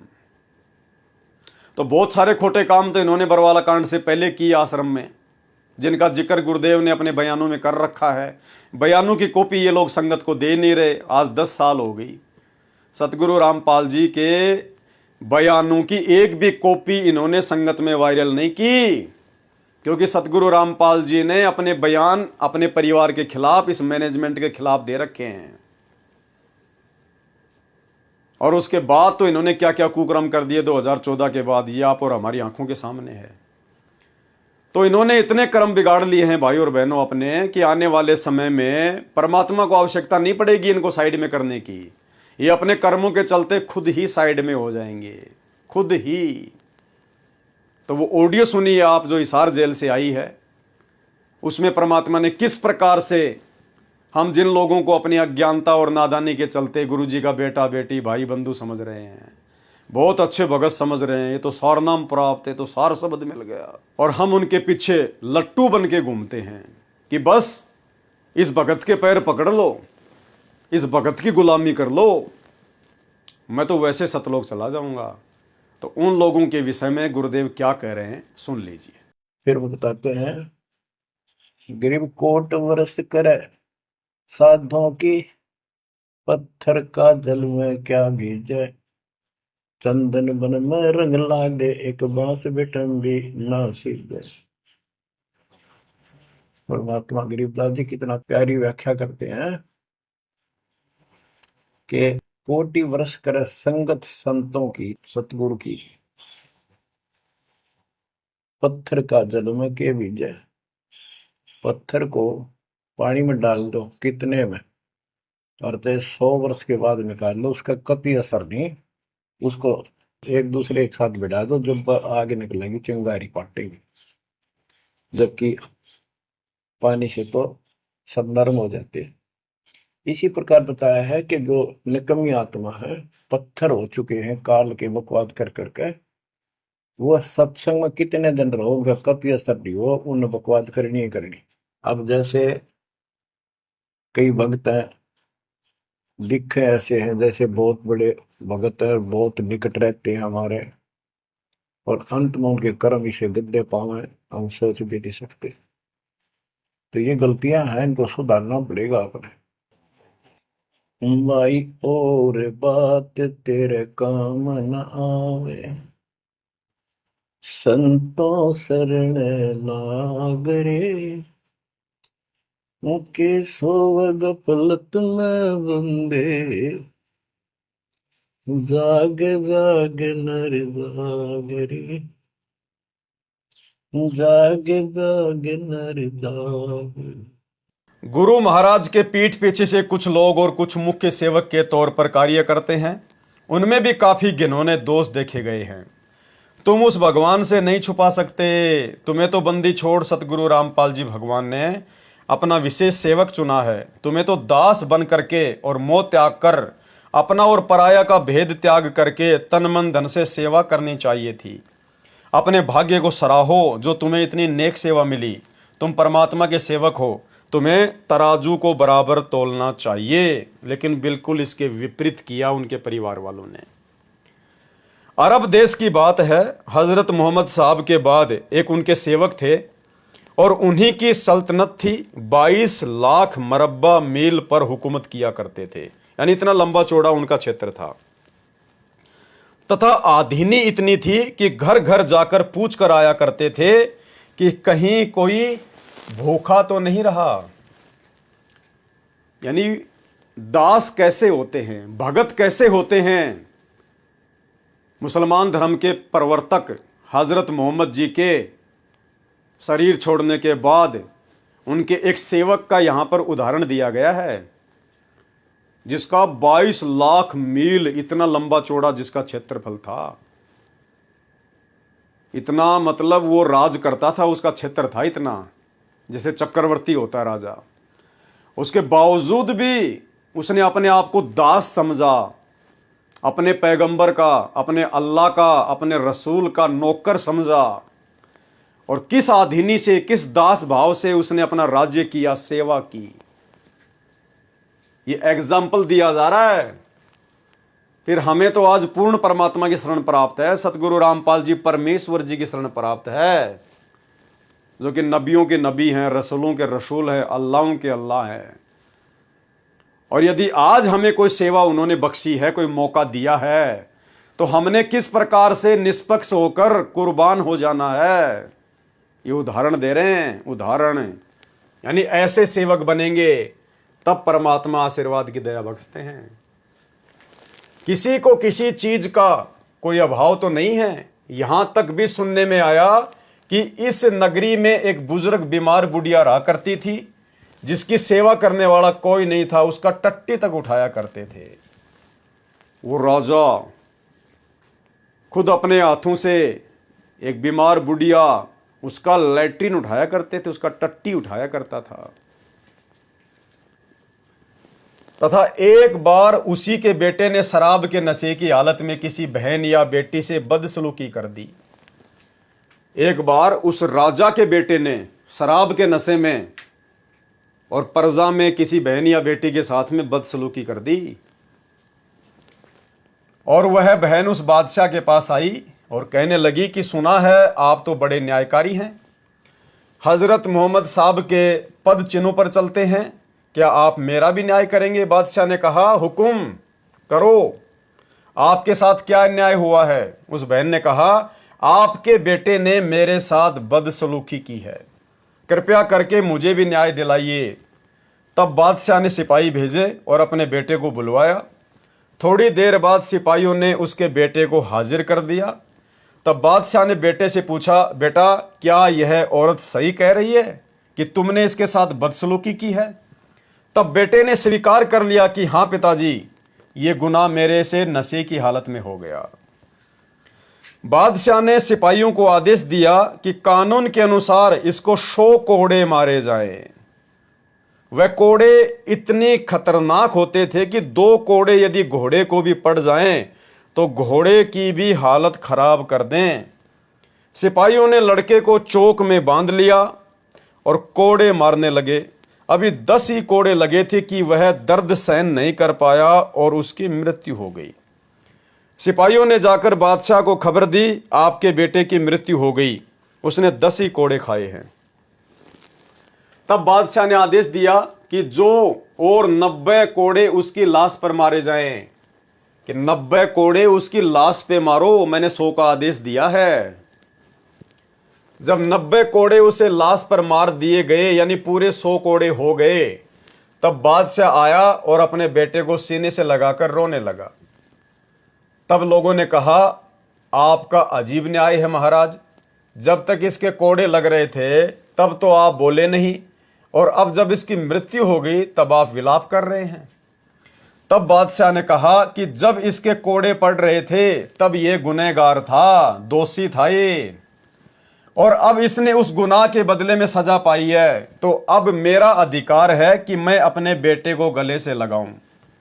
जरा सोचो वे कैसे लोग थे, कैसे सेवक थे जिन्होंने अपने नबी से इतना भय था, जबकि उनका नबी तो शरीर छोड़ के जा चुका था।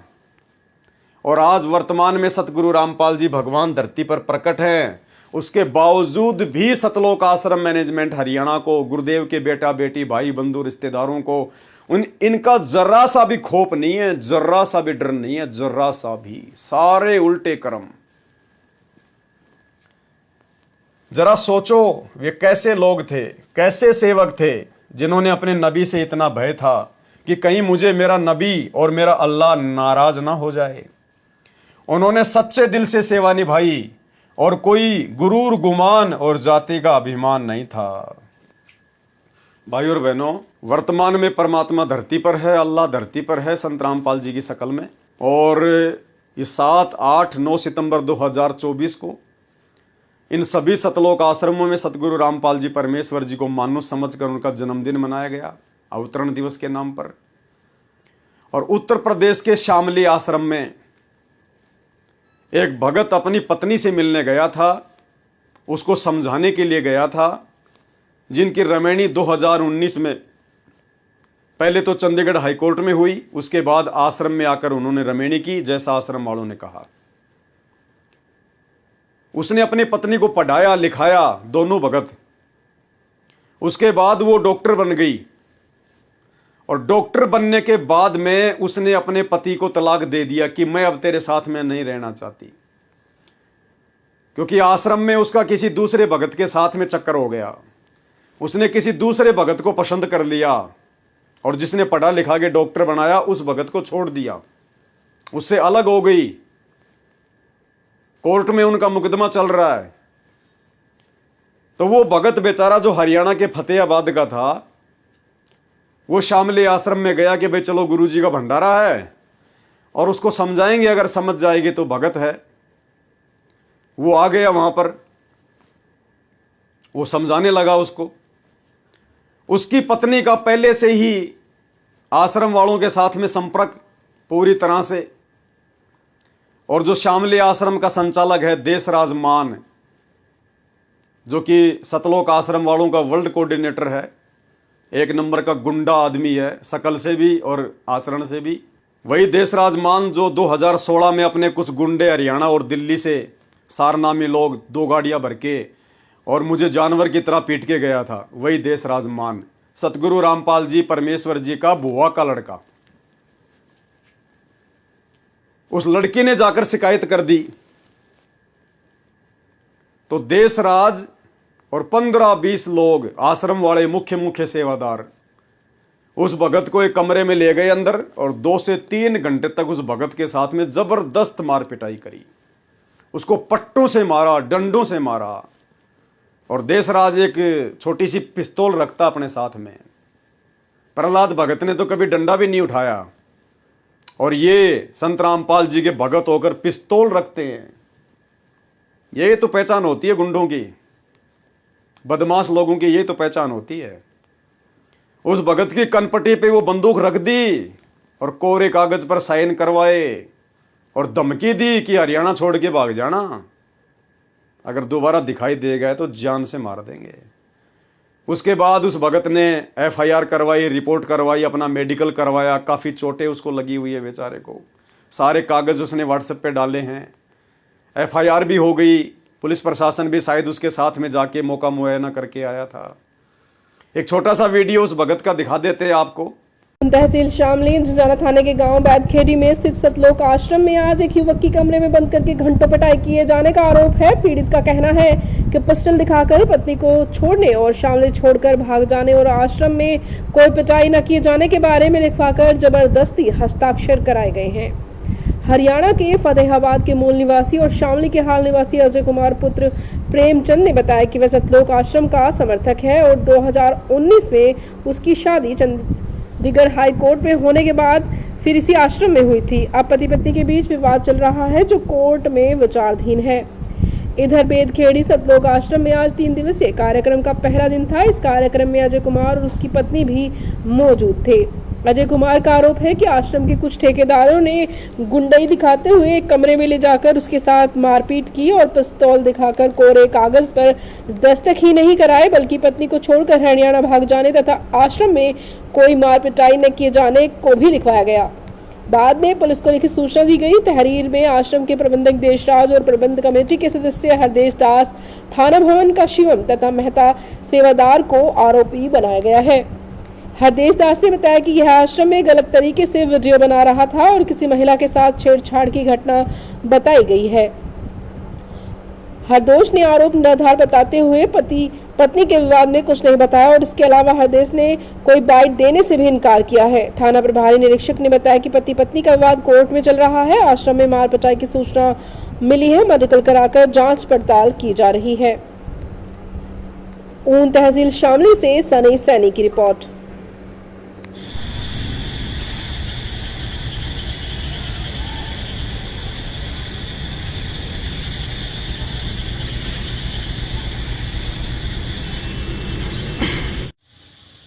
आपका नाम? अजय कुमार है मेरा नाम। जी, कहाँ के रहने वाले हो? शामली का रहने वाला हूँ, टंकी कॉलोनी में रहता हूँ। प्रॉपर हरियाणा है मेरा शहर। आपने मीडिया वाले के पास फोन किया था, क्या मामला है? मामला इस तरह है कि 2019 में मेरी जो है लव मैरिज हुई थी और जो मेरी पत्नी है वो मेरे साथ रहती थी गुजरात में, और फिर उसके बाद वो उनको मैंने लिखाया, पढ़ाया, GNM वगैरह करवाई, उनको मैंने सरकारी नौकरी लगवा दी और यहाँ पे उनकी पोस्टिंग हो गई। अपना थाना भवन ब्लॉक है, यारपुर गांव है, CHO की पोस्टिंग हुई, शालिनी शाक्या उसका नाम है। और जी फिर आज क्या हुआ जी, आश्रम में मैं गया हुआ था, वेदखेड़ी आश्रम में, तो वहाँ पे जी आपकी शादी कब हुई थी? शादी 2019 में हुई थी मेरी। शादी कहाँ पर हुई थी आप? हमारी शादी चंडीगढ़ हाई कोर्ट में हुई थी जी। तो ये शादी आपकी, ये जो आश्रम है बैठड़ी में, वहाँ से हुई? नहीं, आश्रम की वेदखेड़ी पर चंडीगढ़ हाई कोर्ट में हुई, बट मतलब उनके अकॉर्डिंग सी हुई थी, मतलब आश्रम के को? हाँ जी जी जी, ठीक है जी। तो अब उसके बाद जी मैं यहाँ पे रहने के लिए, मतलब मेरी जो वाइफ है उनकी पोस्टिंग यहाँ पे होगी यारपुर में, तो मैं अपना सारा सामान वगैरह उठा के यहाँ पे ले आया। 2023 में उनकी पोस्टिंग हुई थी।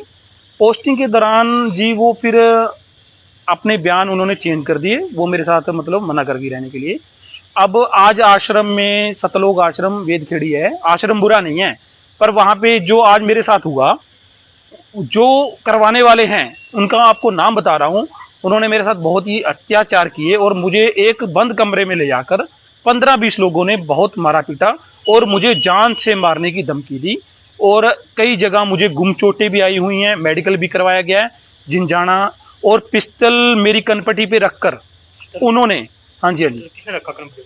ये देशराज है जी, ठीक है, उन्होंने पिस्टल मेरी कनपटी पे रखकर सब बयान मेरे से लिखवा लिए, मतलब गलत बयान कि लिख तू यहाँ पे ये करने आया था, वो करने आया था। अब जब उन्होंने मेरे को मारा पीटा, बहुत बहुत मारा पीटा, और ऐसा मारा पीटा कि वहां से मैं मर के ही निकलता, मैं बचने वाला नहीं था। बट मेरे फोन भी दोनों ले लिए गए और जो मेरी सब इंस्टाग्राम आईडी, फेसबुक आईडी अपने नाम की कर ली गई है, किस नाम से? कबीर साहिब के नाम से कर लिया उन्होंने। तो पहले मेरी अपनी इंस्टाग्राम आईडी थी, उसमें 35,000 फॉलोवर थे, और जो मेरा फेसबुक ग्रुप था उसमें भी थे। इन्होंने अपने ही नाम से अपने ही कर लिया, और उसके बाद मेरे को धमकी दी इन्होंने कि अगर तुझे शामली, तुझे छोड़ के जाना पड़ेगा, अगर तू यहाँ रहे तुझे जान से मार देंगे। और मुझे काफ़ी चोटें भी आई हैं और मेरी लिप्स ये सब में, और इसमें देशराज और हरदेश और शिवम सैनी थाना भवन से है ब्लॉक, और एक है अपना मेहता जी, और उसके साथ 10-15 लोग थे जो कुछ हरियाणा के रहने वाले थे। उन्होंने मुझे बहुत बेरहमी से मारा, एक बंद कमरे में 4 घंटे लगातार, मुझे 3 घंटे लगातार मुझे मारते रहे, थप्पड़ों थपड़ी, और मेरा मार मार कर उन्होंने बुरा हाल कर दिया। मारने की वजह क्या थी? मारने की वजह से ये कि मेरी पत्नी के साथ वो थे, खड़े हुए थे, उन्होंने डिवोर्स दिलवाना चाहते थे, और मैंने कैराना कोर्ट में 9 सेक्शन डाला हुआ है मुकदमा, और इस अकॉर्डिंग में उनको लगा हुआ था कि अब हमारे आश्रम की बदनामी हो रही है, ठीक है। और इस विवाद में उनको चलते उन्होंने एक प्लानिंग की, उन प्लानिंग के हिसाब से आज मैं आश्रम में विशाल भंडारा था, तो वहां पे मैं तैयार होकर रेडी गया, मैं चलो जाके आता हूँ आश्रम में। तो आश्रम में जब मुझे उन्होंने एक बंद कमरे में ले जाकर बैठा लिया, और फिर उन्होंने मुझे मारा और पिस्टल मेरी कान पट्टी पे रख दी, और फिर जो मुझसे उन्होंने क्या लिखवा? उन्होंने मुझे गलत बयान लिखवाए कि तू अपनी पत्नी के पीछे आया है और ठिकाने लगाने आया है उसको, ये लिख, और डिवोर्स दिलाने की धमकी दी, वो भी लिख, और ये भी लिखा कि तू, मतलब उन्होंने गलत चीजें, मतलब उन्होंने ये भी लिखवाया कि तू आश्रम में आया, तेरे साथ हाथोपाई नहीं हुई है, कोई मारपीट नहीं हुई है, ये भी लिख। और उन्होंने मुझे बहुत बेरहमी से मारा, जबकि फिर मुझे लिखना पड़ गया। तो इसी कारण जब इंसान के आगे मौत आती है तो फिर इंसान और क्या करे। फिर अगर मैं ना लिखता वो मुझे मार देते, और मुझे उन्होंने, और पटे से, एक पटा था, उन्होंने मेरे को पटे से भी मारा बहुत ज्यादा, और यहाँ पे मेरी गुम चोटें बहुत आई, और उनमें मेरा मेडिकल भी हुआ है, और आगे की कार्रवाई हमने पुलिस में दे दी गई है तहकीक। तो किस टाइम घटना है? ये सुबह मॉर्निंग की 11 बजे की घटना है आज की। और मेरे लिप्स, हाँ जी, ये मेरा लिप्स देखिए आओ, यहाँ है जी, ये तो आपने तहरीर दी है थाने में? जी दी है मैंने। क्या कहा है? अब आगे की जो है वहाँ के सब इंस्पेक्टर जो है, पुलिस अधिकारी हैं, वो कार्रवाई करेंगे। और मैं ये कहना चाहता, और उसके बाद में ये न्यूज़ दुनिया भर के अखबारों में आ गई कि संत रामपाल जी के आश्रम में आश्रम के ठेकेदारों के द्वारा इस प्रकार से मारपीट की गई, पिस्तौल कनपटी पे रख दी गई, टीवी चैनलों में न्यूज़ चलने लग गई। तो ये हैं कलयुगी सेवक, ये हैं कलयुगी नौकर। इन्हें कोई अपने नबी का, अपने रसूल का, अपने अल्लाह का, इन्हें कोई डर नहीं है, कोई भय नहीं है। एक तरफ तो वो राजा हजरत मोहम्मद का सेवक, जिसको अपने रसूल से, अपने नबी से इतना डर कि ऊपर जाकर क्या मुंह दिखाऊंगा, अपने बेटे तक को उसने मौत के घाट उतरा दिया। और एक तरफ ये कलयुगी नौकर, ये कलयुगी भगत सतलोक आश्रम मैनेजमेंट हरियाणा वाले। इन आश्रमों में रंडीबाजी होती है, वेश्यावर्ती होती है इन आश्रमों में, गुंडागर्दी होती है इन आश्रमों में। ये भक्ति नहीं है यहाँ। ये सब कुछ काल प्रेरणा से चल रहा है, सब कुछ काल प्रेरणा से। ये रंडीबाजी का खेल तो सतलोक आश्रम वालों ने, मुख्य सेवादारों ने बरवाड़ा आश्रम में शुरू कर दी थी। गुरुदेव ने खुद अपने बयान दे रखे हैं, भेजो ना बयान भाई, डर क्यों रहे हो। खुद गुरुजी ने स्वीकार कर रखा भाई कि आश्रम में गलत काम होते थे लेकिन मैंने नहीं किए, सेवादार और समिति वाले करते थे। स्पष्ट कह रखा गुरुजी ने अपने बयान में। करो बयान संगत में वायरल, तुम्हें डर किस बात का है? लेकिन डर इस बात का कि गुरुजी ने बयान इन लोगों के खिलाफ दे रखे हैं। तो भाई ये रंडीबाजी का खेल तो बरवाड़ा आश्रम में भी शुरू हो गया था। इसलिए तो भगवान ने इस आश्रम को उजाड़ना पड़ा। नहीं, इस परमात्मा के रहते सहते और काल आश्रम की ईंट भी उखाड़ सकता है क्या?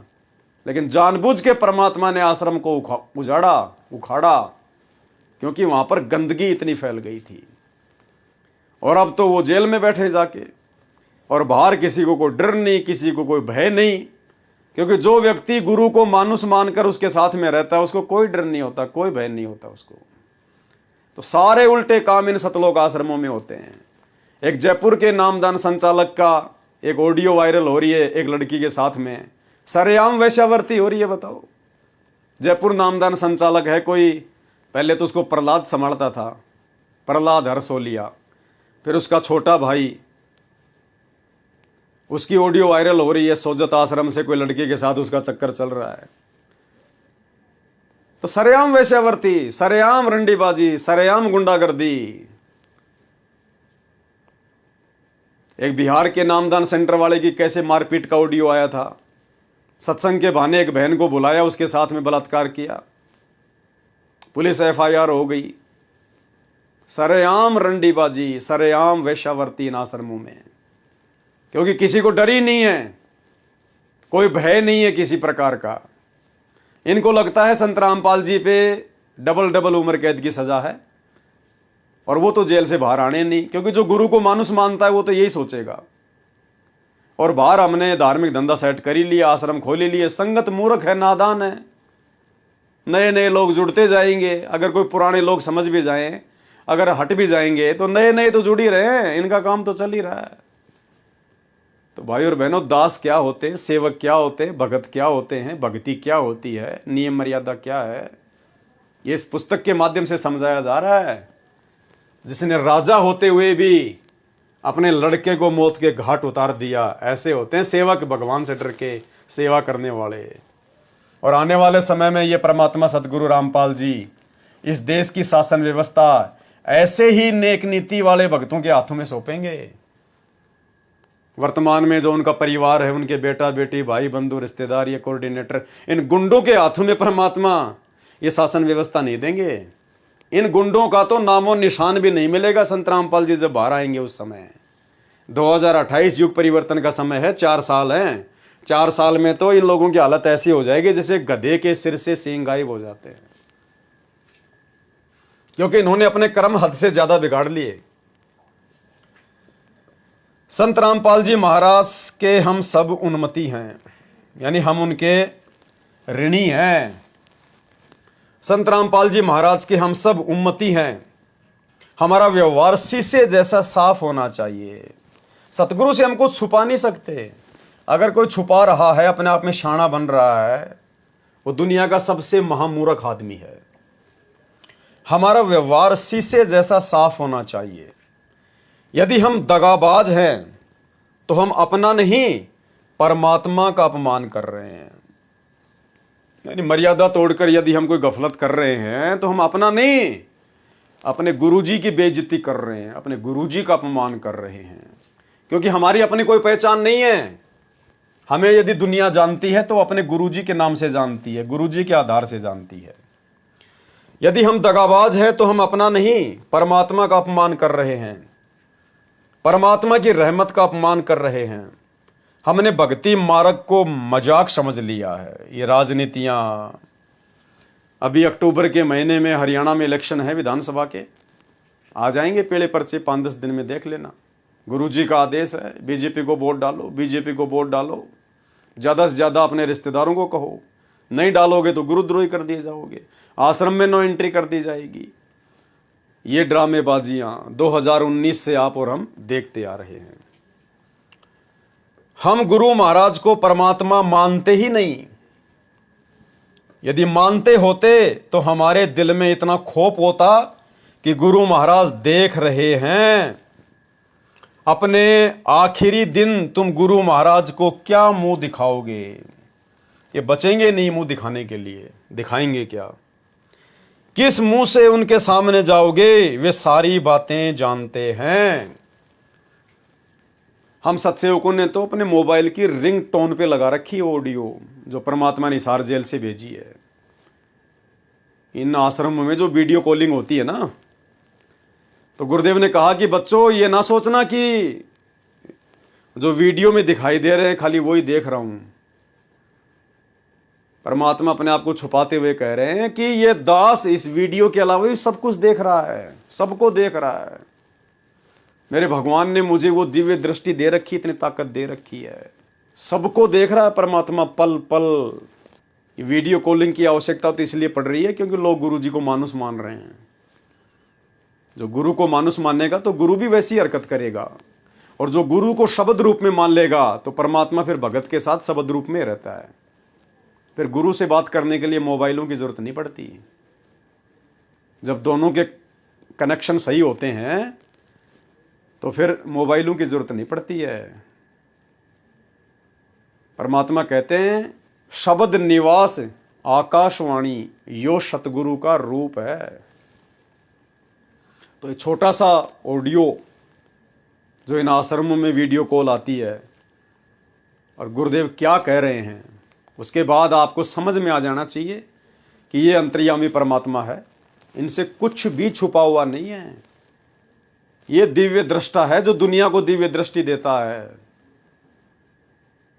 ये सर्व ब्रह्मांडों को देख रहा है, सर्व जीवों को देख रहा है, सबके कर्मों को देख रहा है। इनसे कुछ भी छुपा हुआ नहीं है, ये सबके घट में बैठा हुआ है। और इनका भी डर नहीं है, लोगों को इनका भी डर नहीं है। सारे उल्टे काम किए जा रहे हैं उसके बावजूद भी। सुनिए ऑडियो। आशीर्वाद है मेरे बच्चों, सारे दिखाई देते हो, और अगर कैमरे से ना देखूं तो वैसे भी देख सकता हूं मेरे बच्चे। इतनी ताकत दे दी है मेरे बंदी छोड़ ने मेरे को।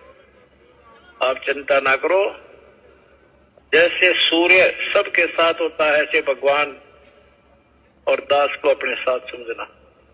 हम रोज नित्य नियम में पाठ करते हैं, चेला अथवा उपासक होई गुरु सन्मुख ले झूठ संजोई। कि चाहे चेला हो चाहे उपासक हो। चेला वो होता है जो घर परिवार को छोड़ के अपने गुरु जी के साथ रह के भक्ति करता है। उपासक वो होता है जो बाल बच्चों के साथ अपने घर पे रह के भक्ति करता है। कहते चेला अथवा उपासक होई और गुरु सन्मुख ले झूठ संजोई। और गुरु जी के सामने झूठ बोलता है, छल कपट करता है, दगा करता है मानुस मान के। निश्चय नरक पड़े सिस सोही वेद पुराण बाके सब कोई। कि वेद पुराण भी यही कहते हैं कि ऐसा चेला, ऐसा उपासक, ऐसा भगत जो गुरु को मानुस मानता है और भक्ति मार्ग पर गफलत करता है, वो निश्चित तौर पर नरक में पड़ेगा।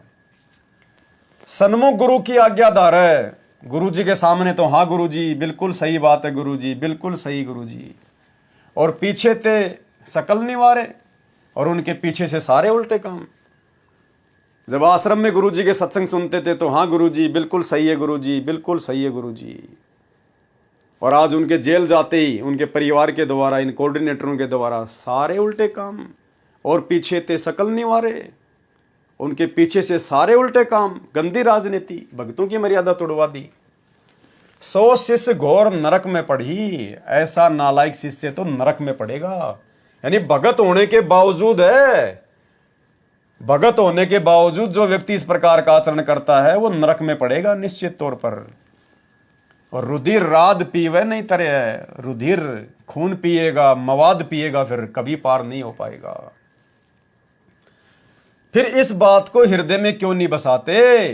भाई ये बातें जो परमात्मा ने हमें बोल रखी हैं, इतना समझाया, इतना ज्ञान दिया, ये बातें हमारे दिल में क्यों नहीं समा रही हैं?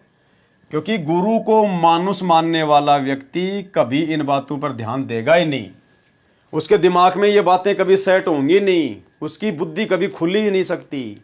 जो गुरु को मानुस मानता है उसके दिलो दिमाग में ये बातें कभी सेट नहीं होती। फिर इस बात को हृदय में क्यों नहीं बसाते? परमात्मा कहते हैं गुरु भगता मम आत्म सोई वाके हृदय रहूं समोई। अगर कोई ये मानता है कि संत रामपाल जी के अलावा भी कोई परमात्मा है, जैसे 90% संगत दाढ़ी मूंछ वाली कबीर जी की नकली फोटो को परमात्मा मानती है, भगवान मानती है। तो भगत जी समझाना चाह रहे हैं परमात्मा की वाणी का हवाला देकर कि वो तुम्हारी दाढ़ी मूंछ वाला भगवान भी यही कह रहा है कि गुरु भगता, यानी जो गुरु का भगत है, मम आत्म सोई, वो मेरी असली आत्मा है और उसी के हृदय में रहूं समोई, मैं उसी के हृदय में समाया रहूंगा। जो गुरु जी के प्रति वफादार है, परमात्मा कहते हैं मैं भी उसी का साथ दूंगा। और जो अपने गुरु से दगा करता है, धोखा करता है, उनकी मर्यादा तोड़वाता है, राजनीति करता है, स्टेडियम बनवाता है, गुंडों की सीबीआई जांच करवाता है, दान का पैसा दुरुपयोग करता है, लोगों को चंदे के रूप में पैसा देता है, भक्तों को काल की गोद में बैठाता है, तो परमात्मा कहते हैं ऐसे दगाबाजों से तो मैं भी दूर रहता हूं। तो सोचिए गुरु उनके नजदीक कहां होगा, केवल उनकी बैटरी चल रही है, बैटरी। और ये कितने दिन चलेगी भाई? ठीक है, गुरु की शरण में रह के, गुरु के साथ में रह के बैटरी जल्दी चार्ज होती है, लेकिन गुरु से दगा करके फिर डिस्चार्ज भी उतनी तेज होती है। तो 4 साल हैं युग परिवर्तन के, 24 चल रही है, 28 लास्ट है। उससे पहले पहले इनको दिन में तारे नजर आ जाएंगे, इन मुख्य सेवादारों को। अब भगवान क्या बताते हैं दूसरा तरीका, कि जो गुरु का भक्त है, मेरे उस संत का भक्त है, अनुयायी है, श्रद्धालु है, सच्चे दिल से साधना कर रहा है, प्रत्येक आज्ञा का पालन करता है, तो कहते हैं उस मेरे वाले, मेरे भेजे गए हंस संत के का जो भक्त है वो मेरी आत्मा है, वो मेरा सच्चा यानी प्यारी आत्मा है और उसके हृदय में मैं समाया रहता हूँ।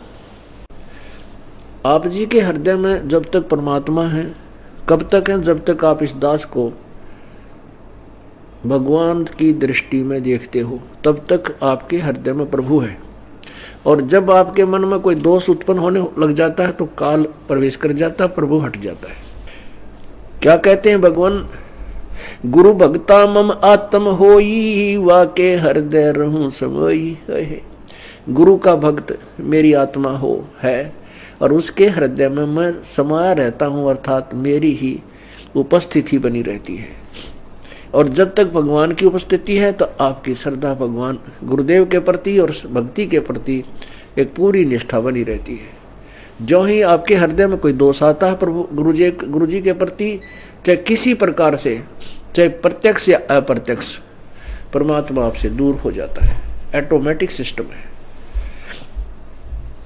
तो उसमें आपके विचारों में परिवर्तन, ये दास पहले आपको आज जो पुण्यात्मा, जब तक आपके हृदय में परमात्मा समाये है तब तक ये दास आपको क्या दिखता है ये तो आपको मालूम है, दास नहीं कहना चाहता। और जब आपके हृदय में काल समा जाएगा ये दास आपको दुष्ट दिखाई देगा। दास वही है, पहले भी वही था और बाद में भी वही है और आगे भी ऐसा ही रहेगा। जो गुरु का भगत है, गुरु को परमात्मा मानता है और गुरु महाराज के ऊपर न्योछावर है, परमात्मा कहते हैं वही मेरी नेक आत्मा है। गुरु भगता मम आत्म सोई, और वाके हृदय रहूं समोई, और मैं उसके हृदय में हमेशा वास करता हूं। यह गुरु महाराज की बड़ाई है कि उन्होंने हम पापियों को चुन लिया और हमें अपनी शरण में लिया। हमारे पास कुछ भी नहीं है, हम इतने काल के अधीन जीव हैं, हमें हमारी मर्जी के अनुसार न तो जन्म दिया जाता है और न ही मृत्यु। हमें एक दिन पहले भी नहीं पता होता कि अगले दिन हमारे साथ क्या होगा। बस एक दौड़ है जो चली जा रही है। इस दौड़ में सतगुरु रामपाल जी ने हमारा हाथ पकड़ लिया। मैं तुमसे प्रार्थना करता हूं कि तुम भी उसका हाथ कस कर पकड़ लो, फिर गिरने का सवाल ही नहीं रहेगा। तुम्हें तुम्हारी मंजिल मिल ही जाएगी। तुम बार बार सत्संग में आया करो। सत्संग ही वह निर्मल धारा है जो जन्म जन्म के मैल को धो सकती है। कबीर साहिब जी ने कहा है, कबीरा इंद्र की घड़ी, इंद्र की एक घड़ी और कुआ 12 मास, सत्संग की आधी घड़ी और सुमरन वर्ष 50। क्या कहते हैं परमात्मा? इंद्र की एक घड़ी होती है 24 मिनट की। कहते हैं इंद्र देवता तो मात्र 24 मिनट अगर बारिश कर दे अच्छे से, और कुआं 12 मास, तो कहते तुम कुआं खोदकर 12 महीने में भी इतनी जमीन की सिंचाई नहीं कर पाओगे, इतना पानी उपलब्ध नहीं कर पाओगे जितना यदि वो इंद्र मेहरबान हो जाए और एक घड़ी में जो बरसात वो कर दे, 24 मिनट में जो बरसात वो कर देगा, तुम 12 महीने में कुआं खोद कर भी उतना जल नहीं निकाल पाओगे। और सत्संग की आधी घड़ी और सुमरन वर्ष 50। सत्संग का इतना फायदा है, कहते हैं चाहे तुम 50 साल सुमरन कर लो, और सत्संग में अगर तुम आधी घड़ी यानी 12 मिनट भी अगर तुम ढंग से बैठ गए, ध्यान पूर्वक तुमने सत्संग सुन लिया और उस पर अमल कर लिया, तो कहते हैं 50 साल के सुमरन के बराबर वो 12 मिनट का ध्यान से सत्संग सुनना है। यानी इतनी कीमत, इतनी वैल्यू है। एक कुएं से साल भर सिंचाई करते रहो तो भी वह एक सीमित क्षेत्र की सिंचाई ही कर पाएगा, परंतु यदि आधी घड़ी भी वर्षा हो जाए तो वह पूरे इलाके को सींच देती है। घर बैठकर यदि तुम 50 वर्ष तक भी सुमरण करते रहो तो भी उतना फल नहीं मिलता जितना फल आधी घड़ी सत्संग में आने से मिलता है। भक्ति मुक्ति के दाता सतगुरु भटकत प्राणी फिरंदा, उस साहिब के हुक्म बिना नहीं तरवर पात हिलंदा। भक्ति और मुक्ति के दाता तो गुरु महाराज हैं। कौन है? गुरु महाराज। भक्ति मुक्ति के दाता सतगुरु। तुम अपने मन के अनुसार कितनी भी साधना और भक्ति करते रहो, इससे तुम्हें कुछ हासिल नहीं होने वाला।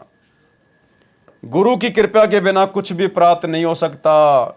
कबीर साहिब जी ने कहा है, मन का मनिया प्रेम डोर चंदा समझ चकोरी, और प्रेम बिना ना चीज मिले चाहे माला फेर लो कोरी।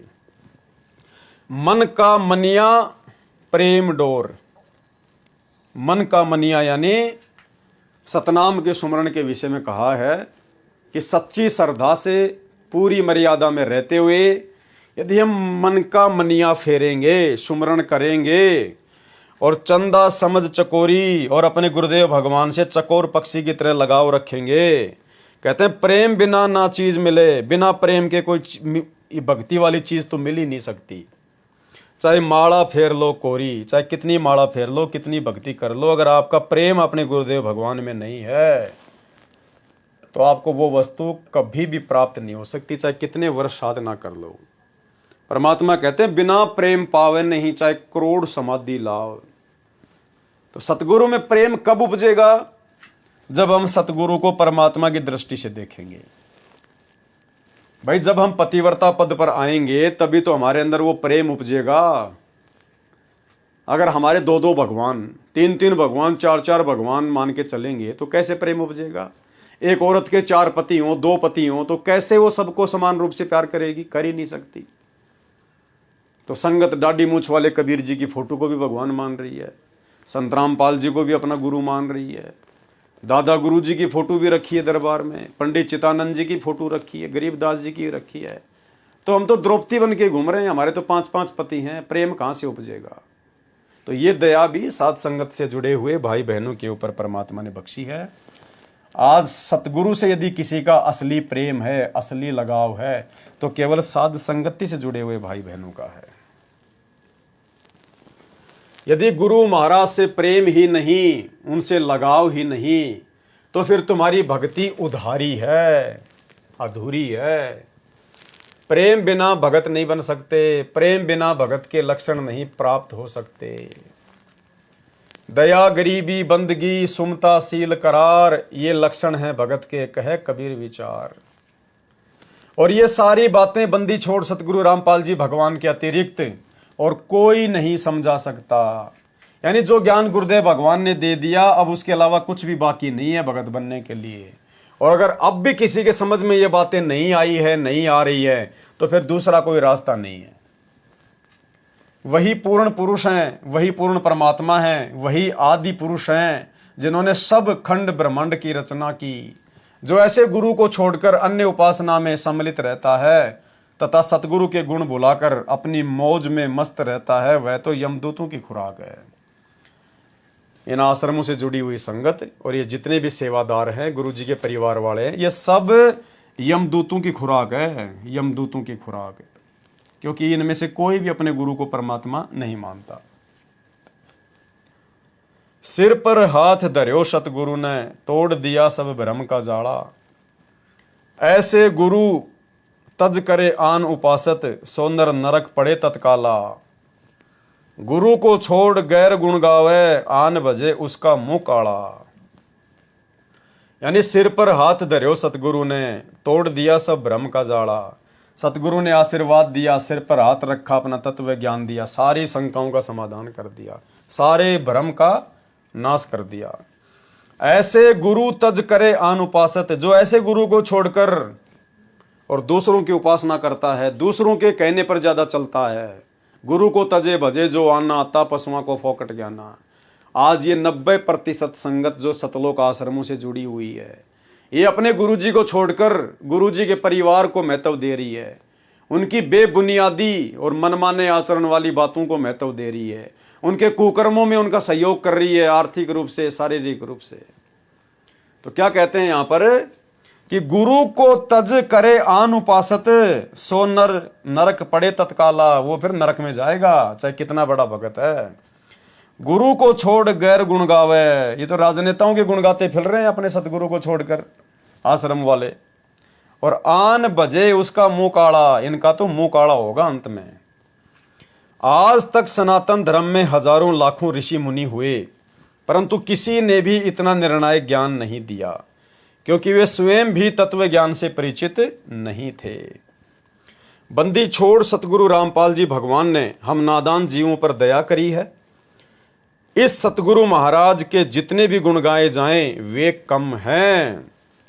जितने भी गुण गाए जाएं परमात्मा के, जो उपकार इन्होंने आप और हमारे ऊपर कर दिया है, तो कहते हैं जितने भी गुण गाए जाएं वे कम हैं। अभी भी वक्त है, अभी भी समय है, नादान संगत को समझाया जा रहा है, अभी भी वक्त है। बंदी छोड़ सतगुरु रामपाल जी भगवान के चरणों में गिर जाओ, नहीं तो 21 ब्रह्मांड में कहीं और कोई ठिकाना नहीं है। पता नहीं किस दिन हम सबके भाग जागेंगे कि बंदी छोड़ सतगुरु रामपाल जी भगवान हम सब जीवों पर दया दृष्टि दिखाते हुए हमारे सामने आएंगे और अपने प्रेम की बारिश करेंगे। हम सब के मन में उन्हें देखने की बहुत लालसा है।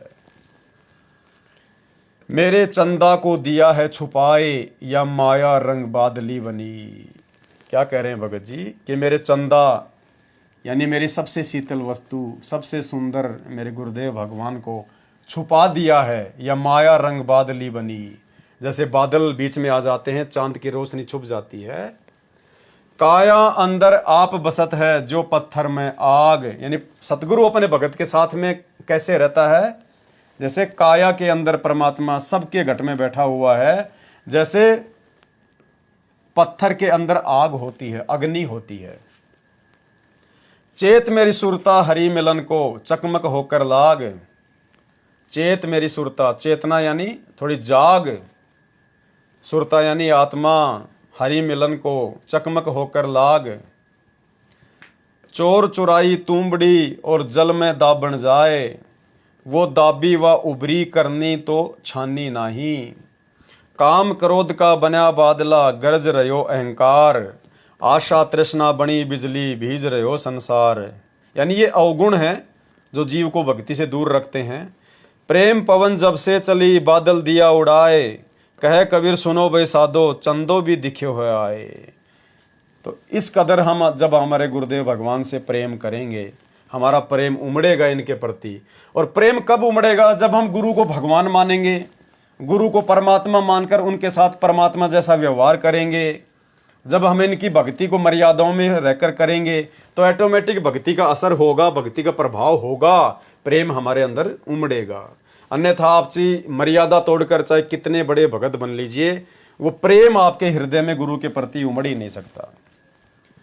इस दुनिया में लाखों करोड़ों इंसान रहते हैं, माता पिता भी हैं, भाई बहन भी हैं, संपत्ति भी है, किसी के पास अपार धन राजपाट भी है, कुछ साधना करके साधक लोग देवलोक तक चले जाते हैं। परंतु इन सब चीजों से संतुष्टि चाहिए थी, वह चीज नहीं मिली जो आत्मा की प्यास मिटा सकती थी।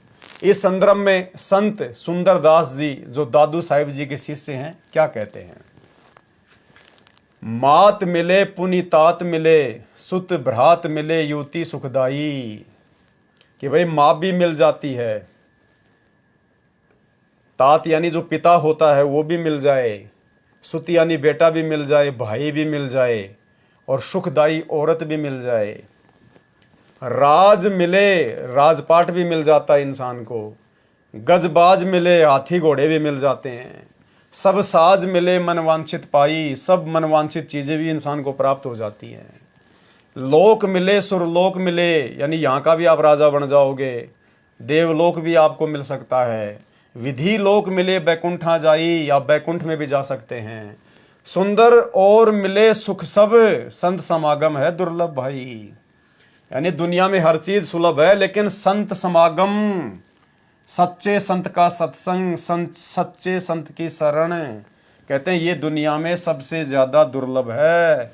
और भाई और बहनों, परमात्मा ने आप और हमारे ऊपर मेहर करी, परमेश्वर ने ये चीज हमें सबसे पहले सुलभ कराई, बिना मांगे दी परमात्मा ने। हमें तो पता ही नहीं था भगवान क्या होती है, भक्ति क्या होती है। हम तो अपनी सांसारिक जीवन में मस्त थे। ये तो परमात्मा ने आके हाथ पकड़ा, हमारा सौभाग्य। और ये सृष्टि की सर्वश्रेष्ठ वस्तु समागम, सत्संग गुरुदेव भगवान ने हमें दिए, हमें ज्ञान कराया, आत्म ज्ञान दिया, परमात्म ज्ञान दिया। बंदी छोड़ सतगुरु रामपाल जी भगवान के शरण में आने के बाद जो आनंद मिलता है, जो उनकी भक्ति में अंतःकरण की दशा होती है, वह बयान भी नहीं की जा सकती है। परमात्मा कहते हैं, राम बुलावा भेजिया, दिया कबीरा रोए। और जो सुख है सच्चे सतगुरु की शरण में, उनकी संगत में, उनके सत्संग में, वो बैकुंठ में ना होए। बंदी छोड़ सतगुरु रामपाल जी भगवान के ही चरणों में आत्मा का सर्व सुख और परमानंद है। संत समागम वास्तव में दुर्लभ है। संतों की संगत से इंसान कौड़ी से अनमोल हो जाता है। संतों की संगत से मानव जीवन में क्रांति आती है तथा हमेशा के लिए दुविधा चली जाती है। परंतु बड़े भागी होते हैं वे लोग जो संतों की कदर करते हैं तथा उनके आगे विनम्र होते हैं। तो भाई और बहनों, भक्ति और भगवान पुस्तक के संदर्भ में जो वीडियो बनते जा रहे हैं, आज ये 8वां पार्ट था। तो आज के वीडियो में केवल हम इतना ही लेंगे। कल रात्रि 9 बजे गुरुदेव भगवान के आशीर्वाद से इस पुस्तक भक्ति और भगवान के ऊपर 9 नंबर का वीडियो लाइव चलेगा। सभी भाई बहन लाइव जुड़िए और परमेश्वर के आशीर्वाद से जितना समय हमें मिल जाए गुरु महिमा करने के लिए उतना ही थोड़ा है। अगर हम रोज़ाना 1 घंटा, 1.5 घंटा या 2 घंटा भी सतगुरुदेव भगवान के आशीर्वाद से, उनकी रजा से, इसी प्रकार से उनके द्वारा लिखित पुस्तकों के ऊपर लाइव आते रहेंगे तो भक्ति और भगवान से हमारा कनेक्शन जुड़ा रहेगा, हमारा प्रेम हमारे गुरुदेव भगवान के चरणों से जुड़ा रहेगा। हम भक्ति के आसपास रहेंगे और यही वो चीज़ें हैं जो हमें अंत तक जीवित रखेंगी, हमारे को भक्ति मार्ग पर बचा के रखेंगी। तो भाई और बहनों, ज़्यादा से ज़्यादा हमारी कोशिश होनी चाहिए कि प्रथम जो प्रायोरिटी है, जो प्राथमिकता है, वो हमने पूज्य गुरुदेव भगवान के द्वारा दी गई भक्ति को देना है। यानी जितना हो सके उतना हमने प्रथम नाम का या सतनाम का जो भी आपको मिला है, हमने उसका सुमरण करना है ज़्यादा से ज़्यादा। और जब भी मौका मिले गुरुदेव भगवान के सत्संग अवश्य सुने। 1 घंटे का तो परमात्मा का आदेश है कि 1 घंटा तो हमने सपरिवार बैठ के सत्संग सुनना ही सुनना है। इसके अलावा ज़्यादा सुन सकते हैं तो बहुत ज़्यादा बेनिफिट है, बहुत ज़्यादा लाभ है। 5 यज्ञ हम अपने इसी प्रकार से करते रहें, क्योंकि भक्ति प्रथम है। ये साथ संगति के वीडियो ये केवल हमें तरोताज़ा रखते हैं, हमें जानकारी उपलब्ध करवाते रहते हैं, हमें डगमग होने से बचाते रहते हैं। भक्ति मार्ग पर क्या सही चल रहा है, क्या गलत चल रहा है, हमें इसकी जानकारी मिलती रहती है। तो आत्मा जागृत रहती है, गलत कार्य करने से डरती है। गुरु महिमा करेंगे, गुरु जी के गुणगान करेंगे तो हमारी आत्मा चार्ज होती रहती है। तो ये भी बहुत ज़रूरी है परमात्मा के आशीर्वाद से। बाकी भक्ति को हमने ज़्यादा से ज़्यादा और विशेष तौर पर महत्व देना है, विशेष तौर पर, क्योंकि हमारी आत्मा का उद्धार, हमारा कल्याण भक्ति से ही होगा, जो मर्यादाएं और जो भक्ति गुरुदेव भगवान ने हमें बताई है। तो आज के पार्ट में केवल इतना ही। कल रात्रि 9 बजे पार्ट नंबर 9 में सभी भाई बहन लाइव जुड़िए। तब तक गुरुदेव भगवान हम सबको इजाज़त दें, आशीर्वाद दें। बंदी छोड़ सतगुरु रामपाल जी भगवान की जय हो।